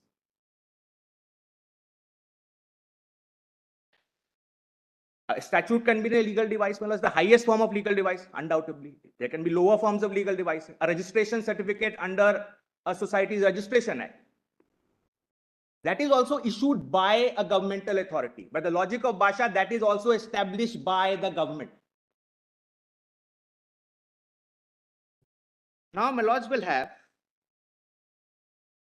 just volume 3H. Just the private, well, the private university regime is based on a sponsoring body.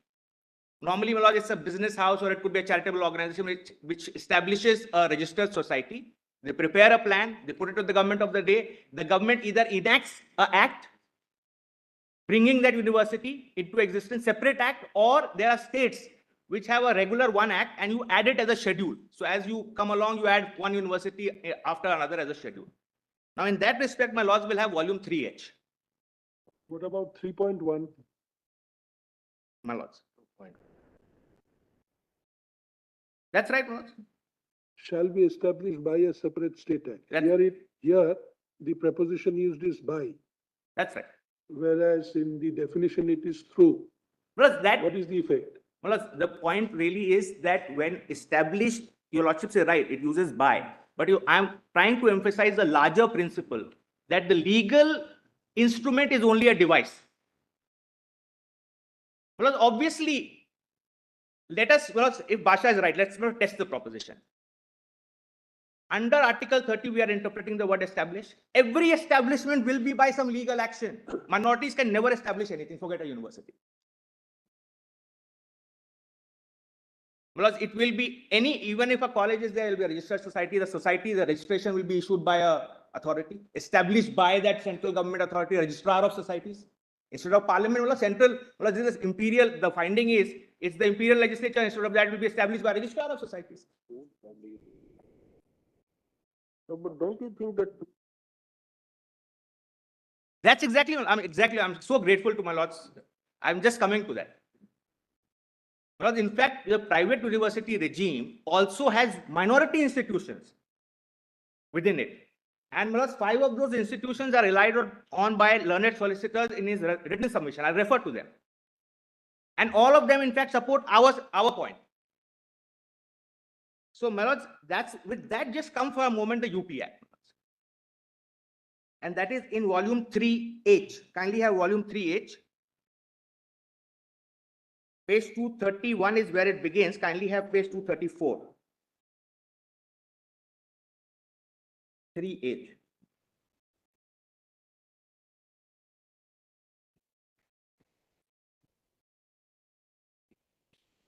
H 234. Plus, at 236, kindly have the definition of sponsoring body, AA. A sponsoring body in relation to a university established under this act means a society registered under the Societies Act or any public trust registered under the Indian Trust Act.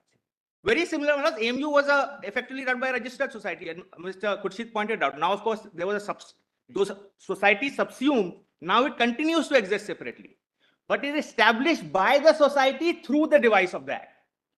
Which is the provision you're referring to? It's 2AA. AA, yes. At page 236. A sponsoring body in relation to a university established under this act.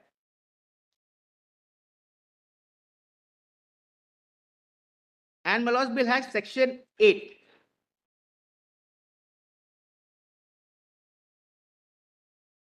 Which is at 242.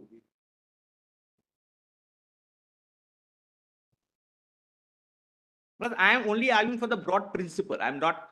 Your lordships will have 8. On the commencement of this act, the existing universities enumerated in Schedule 1 shall stand incorporated under this act. So, you can have something existing. A legal device incorporates it.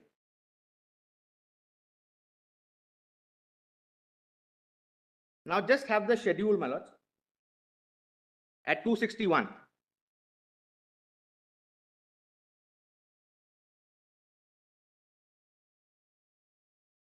Plus 261, there's a schedule. Above the schedule, it says 63.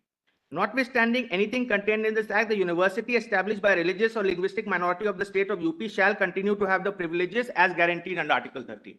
Plus, this provision, in my respectful submission, is meaningless if Basha stands.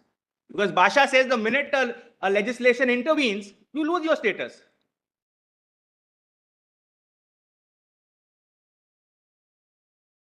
So, Manoj, this provision obviously cannot, just like the High Court in the impugned judgment here has said, a parliamentary amendment cannot set aside the basis of Pasha, which is interpreting established under Article 30. Neither can this provision.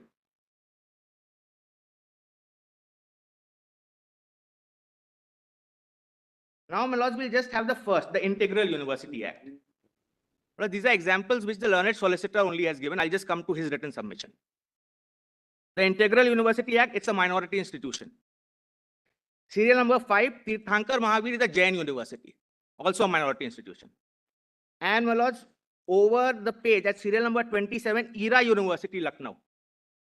That is also a minority institution.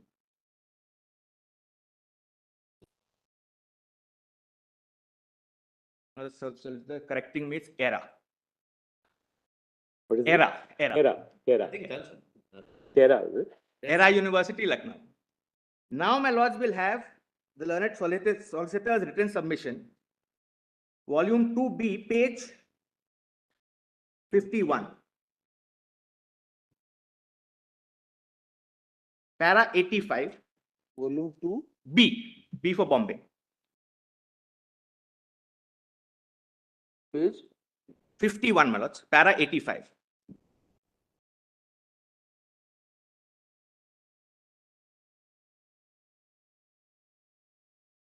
My lords have that. Para 85. An analysis of legislations establishing other minority universities makes it clear that where the intention was to establish a minority institution, the legislature had included specific provisions in the Establishing Act itself to give the university a character of minority institution. Well, the first example is Sam Higginbotham University of Agriculture, UP. It says, at the bottom, that established and administered by the Ecumenical Minority Christian Society, namely the Sam Higginbotham. Well, my respectful submission is, 51. this is exactly what the amendment in 81 sought to do in the case of AMU. Plus, the 81 amendment which you lordships read yesterday, the definition of university that was established by the Muslim community, the 81 amendment is exactly this. But his argument is not that. His argument is at the stage of establishment itself. But that makes no difference for the reason. I quite see what the question is. That's not his argument. Well, but that makes no difference. No, I'm not putting an argument in. as it is. No. So, my lords, established and administered by the ecumenical minority. The proposition I'm placing for my lord's consideration is this. It makes no difference how the parliament or a legislature describes in the statute as to the formation. There may be a flaw. Logically, there is a flaw. The flaw is because Article 30 uses the word establish and administration. Correct. So you can't by a legislature, even if it is not established, create it. Because then there'll be conflict between the legislature and, in fact, you're countering your own. I'm making the same. If I've understood my Lord Justice Khanna's question. Argument now. No, if I've understood my Lord Justice Khanna's question. Yes. My Lord, First, you raise the point that the statute cannot take away my right, which is under the Constitution, which is the right given to under the Constitution is to establish a minority university or an institution. The statute cannot take away that right. But now you're arguing to the contrary, where the statute itself provides for it. Well, I am saying the statutory amendment, be it in the case of AMU or be it in the case of this university, makes no difference till the time the authority in Basha stands, which is that the minute you legislate, you lose the status. So these universities all have to go too. It makes no difference that they describe it. That's the point I'm making. In support of these universities, the learned solicitor is saying that, listen, they say that it is established by the minority. But that's not the test in Basha. Basha says the minute a legislature intervenes, out you go. So everything goes. But I swim and sink with the examples the learned solicitor has given to support his case and against me. So the point I'm making. So according to what the 1981 Act did was Yes. recognize this dichotomy. The 1981 Act recognized that the establishment of the educational institution was by the Muslim minority. The legal form which was given to it of incorporation was brought about by the 1920 Act. Correct. So all I'm saying is that explanation really. And by essentially what the 1981 Act has done is to recognize that as a matter of fact, the establishment was by the Muslim minority, though as a matter of fact, the form of giving it a legal device in the form of an incorporation was brought about by a statute. That is correct. But the problem still remains, and that's why the High Court has struck it down. Your Lordships will have page 54. What's the basis on which the High Court strikes down that first university definition? Only on the basis that Bhasha means under the Constitution, established Article 30, established is equal to incorporation. Since you have a statute, therefore in the statute, what the Parliament says is irrelevant, therefore it has to go. So to the extent that Bhasha equated establishment with incorporation, Yes. it was open to Parliament to adopt a varied approach by distinguishing the constitutional facet of establishment Yes. from the legal device of giving that establishment a legal recognition. And that could have possibly been done only through a constitutional amendment. That's the short. So what I'm saying, A legislative amendment. constitutional amendment. You would have had to amend Article 30 itself because you are changing the interpretation of 30 as interpreted by Bhasha. So the only thing the Parliament could have done is amend Article 30 itself, which it didn't do, and therefore it has been struck down here by the High Court. That's why your Lordships are reconsidering judicially now whether Bhasha is correct. That's the short point for your Lordships.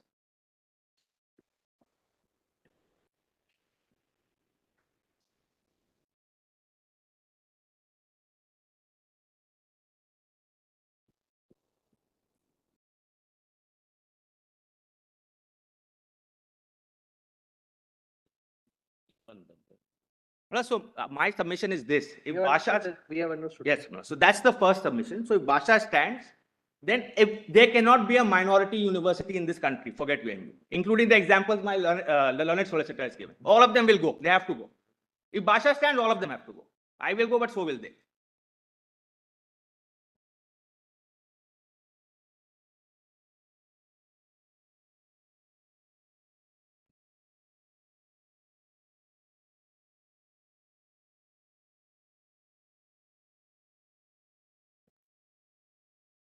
Because the second submission as a subpart of that is, because Article 30 interpretation cannot be hinged on the changing regulatory landscape of educational universities or institutions.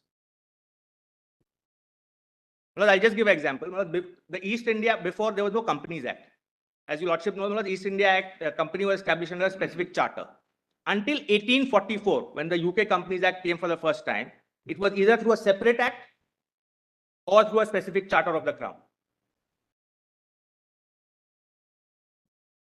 Today, the position everywhere is that the Parliament can form a company, and the Parliament has enacted a Companies Act in which you can register. There are two simultaneous mechanisms. Something similar is happening on the university side also. Not exactly, but somewhat similar. Plus, these things keep on changing. UGC Act tomorrow can change, my lord. And your Lordship, my Lord Justice Surya Kant pointed out, is that a problem? Today, of course, it's a problem. The way it's structured, it is a problem. But if tomorrow it says that you don't need a law for a university, Article 30 cannot be hinged on a changing regulatory landscape. That's what Bhasha has done by saying the minute it's an act to go out. It has to have an independent meaning, irrespective of how the law below the Constitution is changing.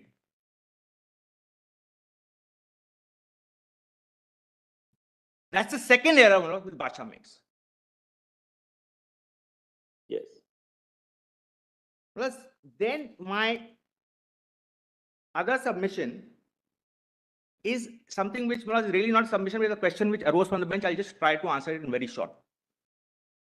Well, like Mr. Sibbal argued, and this is without prejudice to his argument, that once I have established, Bhasha knocks me out on establishment, then it's under the Article 30, it's my right to administer. If the Parliament intervenes through a law, I can say that's violating my right. To administer is my right the minute I'm shown to have established under Article 30.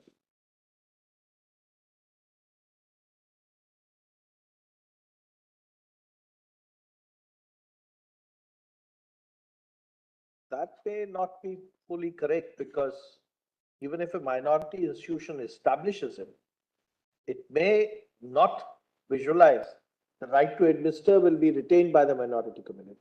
Well, I agree. I just without prejudice, so I see the point. So there is no question that the person who establishes will like to retain. I am grateful, Malas. I'm extremely grateful. So this, Malas, takes into account. That may not flow from the first proposition. Right or establishment itself will not lead to the conclusion that the person who is established or the community which is established is also the Malas, so may I say it like this? There is no duty to administer, your lordships are right, but there's a right to administer. If I want to administer it through myself, I have a right to do it. But there's no duty that I should administer it only through myself. I can do it like Mr. Sibal argued through somebody else. That's a different. That's the submission. That's a different argument. Yes. So Malas, once I have, Malas, so there's a duty and there's no obligation that you must continue to administer through yourself. You are in fact yourself now accepting establishment may be by one person, administration may be by another person or a community. Malas, I am only saying this without prejudice to his argument, but I'm just, your lordship will allow me to make the submission just for a moment. Malas, the minute there can be today, what is the legal regime? Malas, without going into the details. Malas, let us assume it's a legal regime which does not aggressively exclude others from participation in the university. That's the point. It doesn't say people who are not Muslims will be limited to 5% or 10% or 15%. Right? That's what. But can that ever be determinative? Once I have established it and I am de facto actually running it, a neutral regime does not impact my de facto administration. A legally neutral regime, the regime which can become problematic, which will infringe my right, will be this. If the parliament tomorrow says that you, Mr. AMU, cannot have more than 20% Muslims in your EC, I'll immediately challenge it. Although I need not, but I will immediately challenge it, saying, listen, I want to administer it through myself, you're violating it. But a neutral regime which doesn't reserve seats for Muslims, till that time I'm in de facto control, does not at all, I'm in administration today, the present regime does not, legal regime, does not in any way impact my day-to-day administration. I'll show that in a moment. In court, in EC, in academic council, Muslims are in overwhelming majority. With the present legal regime, why do I need to challenge it? So a neutral regime, a regime which does not, in a secular country, I am an institution of higher learning. If in a secular country run by a constitution, I have not aggressively sought to limit others, will that be a point against me? Even though factually I'm in complete control and there's no risk of losing that control. On that, just some data. Your lordships will have volume 3C.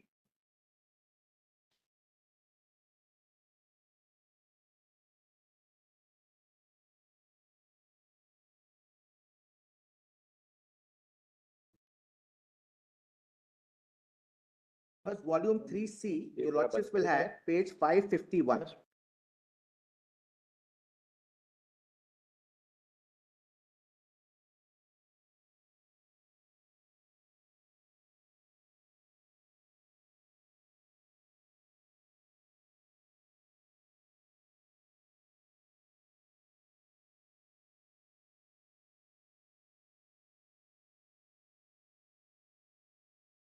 Page 551 of volume 3C, C for Calcutta. Plus, first is AMU court composition. Plus, this actually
51. This is, well, this has been filed by the university itself before your lordships. I'm just taking your lordships through it.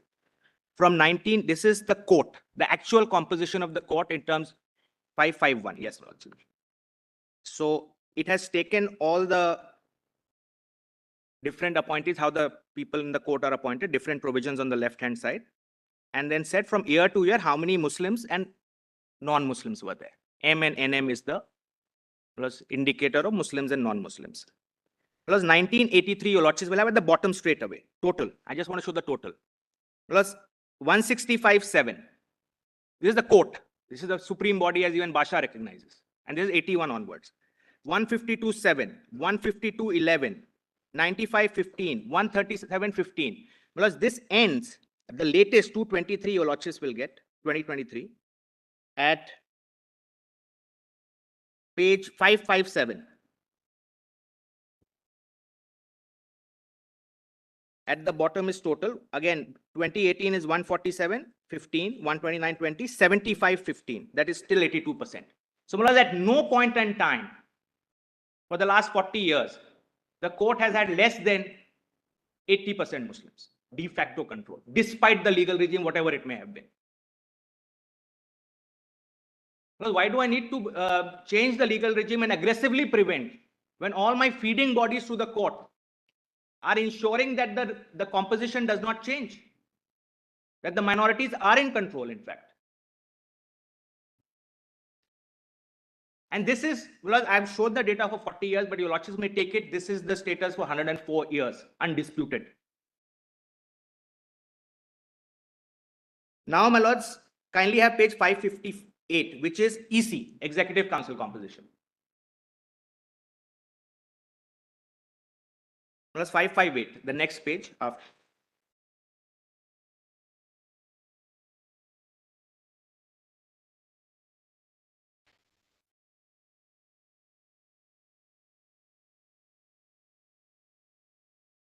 558, if your lordships will have it. Next page, 558. Well, this is the EC composition from 83 onwards for the last 40 years. At the bottom, your lordships will see M16, NM4, 16.4, 15.4, 22.5, 17.4. 80 to 95% is the range. Your lordships, this ends. Just kindly have 564 for a moment, 563 first for a moment, page 563 at the bottom. In years 2015 and 16, 21-0, 27-0, 27 Muslims know this thing. That's not something to take pride of, but the point I'm saying is that by and large, 80 to 100% EC, which is the primary executive body, is in de facto control of the minority. So court I have shown, Mullahs, executive council I have shown now. And this is with a completely secular regime, which doesn't positively say, oh, so and so has to be limited to 5%. Plus now the academic council, which is the third body. Plus court, EC, AC are the three bodies which run the university. Now the third body, which is the academic council. And that your lordships will find at page 565.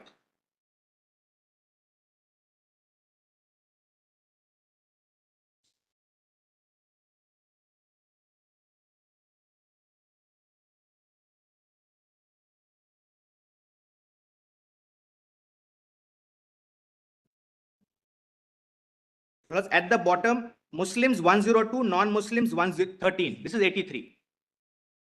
Again, Muslims 102, 13, 91, 14. And this ends at 572, the current position. Your lordships will have the current position in 2023. 136.7 as of today. Academic council.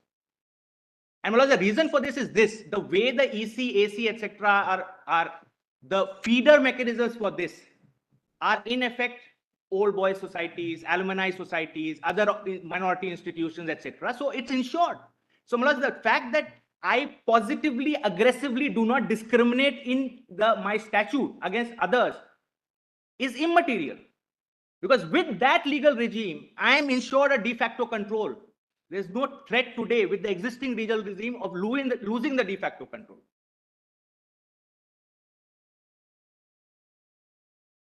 The thing which will be problematic, like I said, if the parliament says you can't in your EC have more than 20% Muslims, then I'll challenge it. But a secular regime doesn't impact me.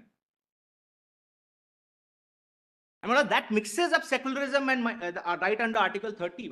That actually blends in very well with the scheme of the constitution as to what's the meaning of. I don't need to aggressively remove others in my document to show that, oh, I'm minority. Only if I positively exclude aggressively everybody else.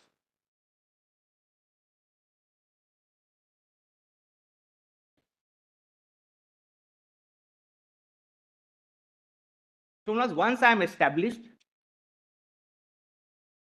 unless I, who have a right to then administer, feel threatened by any provision, I continue to administer the institution also. Your lordships will not just check provisions therefore and say, oh, because of this you are excluded, therefore it's a problem. You're not aggrieved by neither the 51 or 65 amendment. Plus 65, really, 51 people challenged when all Muslim court was changed to a secular provision, really speaking. But Basha itself recognizes that on the ground, nothing changed because of this mechanism. My question is not that. Really speaking, today I'm speaking for the petitioner. I can't, of course, speak for everybody. Speaking for the petitioner I represent, I am not aggrieved by that. I am not aggrieved by that. And the present dispute arises, just one detour. Present dispute arises in the context of reservations. That's the next data. I'll just quickly put it and then. That is a separate question altogether. No, but how does, this has come to your lordships? Why this dispute arose in 2005. If you're wanting to go into that question, then we'll have to. No, not just. I'm just flagging something. I'm not at all going to address it on merits. Not at all. Just flagging one point. The present dispute only arises not because of any provisions really in that. What happened, 50% reservation was given, and only reason to give that was in the professional schools, Jawaharlal Nehru Medical College, a very sought after college. The distribution, for instance, is almost 50-50 between Muslim and non-Muslim. Sometimes it can be 45 also, Muslims go to 45 sometimes. So there the idea was to protect that to 50. Otherwise, in the rest of the university, I have the data here, 70 to 80% student body is Muslim. The need for reservation, that's how the present dispute arises, only in the context of professional, highly competitive spaces, medical and engineering colleges, lordships know anywhere is highly competitive. That's the space where there was basically a reservation was brought in. Otherwise, reservation is not even needed because 70 to 80% of the student body is anyways Muslim. You have St. Stephen's College, you have DMA Pi, Xavier's in between. So don't go on that. If you go on that, we'll have to. Because the test in Stephens would have come to my rescue even if I was not in this position. All I'm saying, I don't even need that test necessarily, is my submission to your lordships, given my situation. Of course, if I was worse off, the test would still help me, no doubt. But just, if your lordships will permit, one page, if I can hand over, if lordships will permit, just the data and then of the composition of the student body.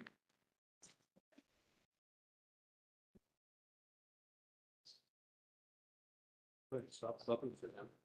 I will drop. Then we can take.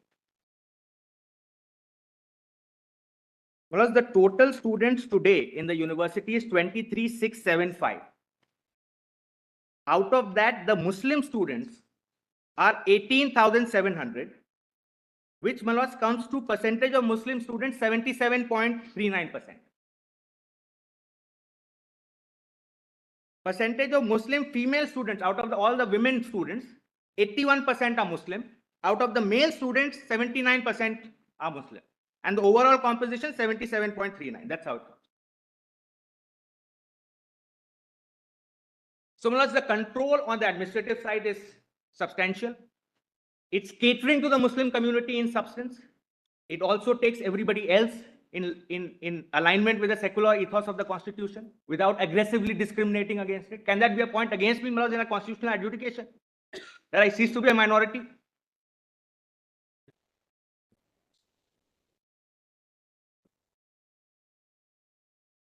So that's the submission on administration. That's my final submission.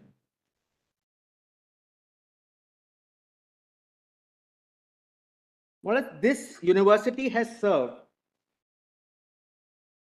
a very important purpose of creating an educated Muslim middle class. It has literally created, I don't intend to exaggerate, it actually has education of Muslims and AMU go hand in hand.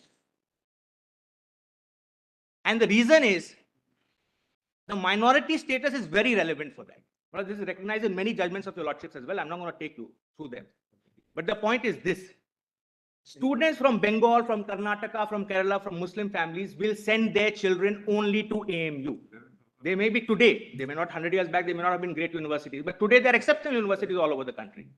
A Presidency College is there, Calcutta University is there, in South Malad we have, but lot of, that's the composition, I could not place it, but the composition of AMU is from all over India. Because of its minority status, because that minority identity, which I started my submissions with, is relevant to a minority. That's why we have that Article 30.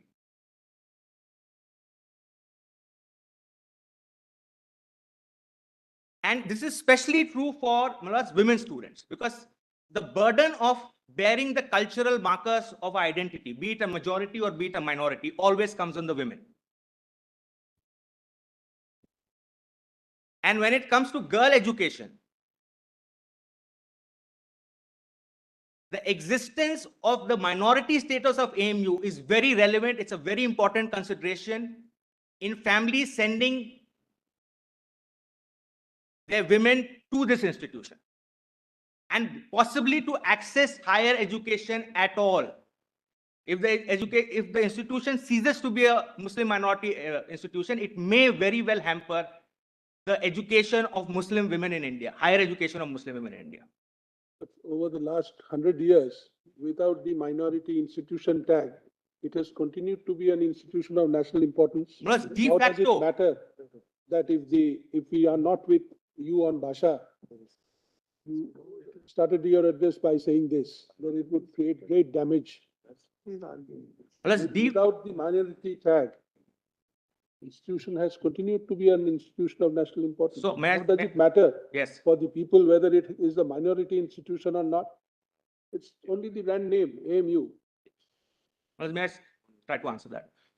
Because although Basha came, until Basha it was considered as a minority institution. Basha came, 81 amendments sought to undo it. Thereafter, this has been litigated through. There has always been a stay, in effect, except on the reservation aspect. The 81 amendment, to the extent it sought to clarify the establishment and therefore the minority status. In my submission, wrongly so, it couldn't have done it, but that doesn't matter. There's always been a stay. So really speaking, today, because of the operation of the status quo orders of your lordships on the 81 amendment, it continues to be a minority institution. In fact, if your lordships uphold Basha, for the first time clearly now, it will become a non-minority institution. The last argument may have a counterpoint. We're not going into that. There'll be a counterpoint. That's fair enough. That's a more. My of submission a- is this, that a minority. That may not be a purely a legal argument. It may not be, because your lordships, when you are interpreting established under Article 30, your lordships will take the social circumstance in some level of account. Of course, it's not a purely legal argument. If something can promote Muslim girl education possibly and ensure the minority status, well, there's no harm in it. In a secular Women is, they are studying everywhere. Let's not belittle them. They are studying in every. Because I'm not corner of- belittling anybody. Not because of. It's a fact in the community. Yes. It is a fact in the community. Your lordships, I mean, these are sociological aspects. So of course, your lordships will not make a judicial finding on it. But it's a fact that communities send their children generally and women specifically because of the minority status. It's a fact. Well, finally, so what I would submit, just I want to read out three, there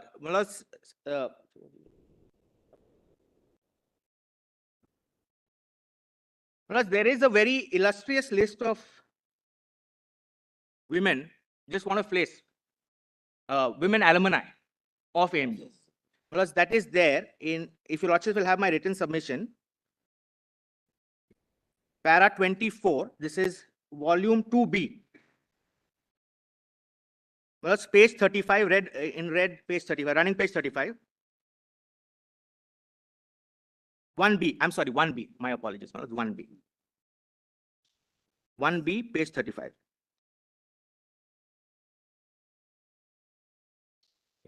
In para 24, in 1937, the school was upgraded to AMU Women's College. Notably, the AMU's Women's College was established at a time when the literacy rate among Indian women was just 3%, and almost 2 decades before premier women colleges such as LSR came into existence. In this manner, AMU became a catalyst for empowering Muslim women, breaking societal norms and contributing to the broader movement for women's right and education in India during the early 20th century. The university's commitment to gender equality and educational opportunity laid a foundation for the advancement of women in various fields, contributing to their socio-economic and intellectual upliftment. The success of AMU is therefore inseparable from the triumphs of Muslim women in the subcontinent who have excelled across diverse fields. Among these are trailblazers such as Rana Safvi, a distinguished historian, Ismat Chugtai, your lordships are aware of Lihaf, a renowned novelist, Hashima Hassan, a notable scientist at NASA, and renowned educationist Najma Akhtar. These accomplished women have made significant contribution in areas such as law, education, politics, literature, and activism, underscoring the broad spectrum of talent that AMU has fostered over the years. In fact, even the first chancellor of AMU was a woman, Sultan Jahan Begum of Bhopal.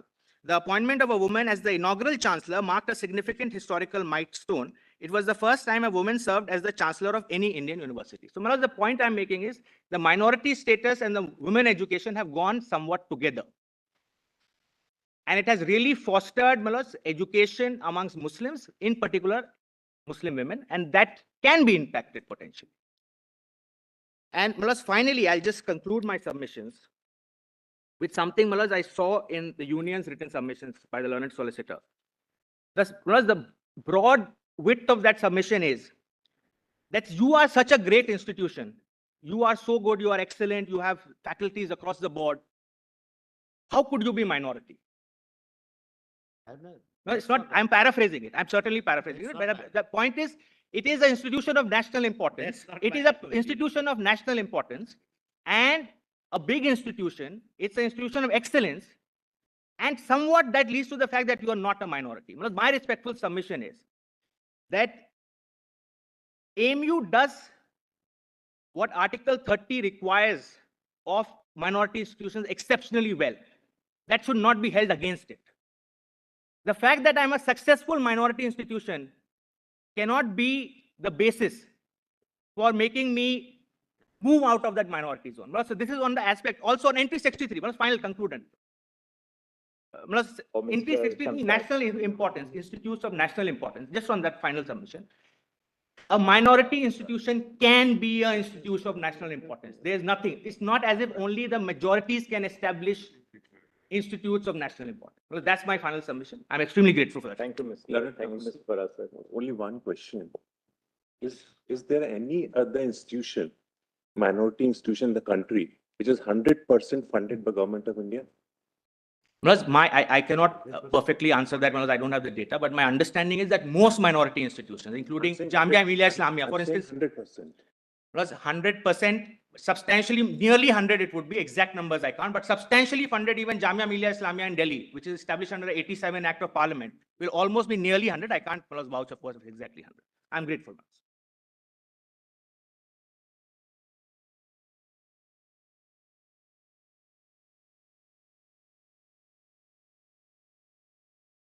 Your Lordship, whatever time I am left with, Your Lordship may permit me on two aspects.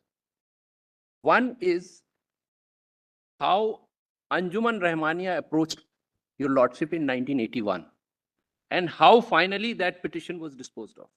Despite on 26 November 1981, Honorable 2 judges referring the matter to 7 judges. So first, Your Lordship may have the reference.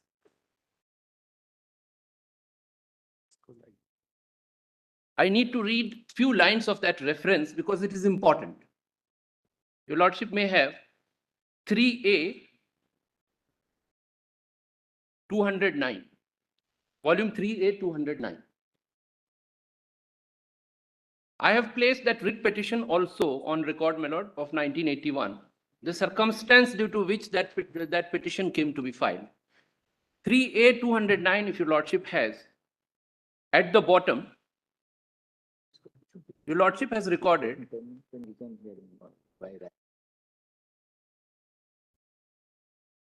About 15 minutes or so. If Your Lordship gives me 15 minutes today, I'll be able to conclude. Otherwise, Your Lordship may give me next day. So Shamsad, we don't want to rush you. You take your 10 minutes or 15 minutes after we come back. Next week, we are not sitting. I'm so deeply obliged. I'm so deeply obliged. Then now, we'll be sitting on the 23rd for this matter. We'll give you 15 minutes, but keep down. I'll not exceed 20 minutes, my lord. 15 now. I'm so deeply obliged. There's another time.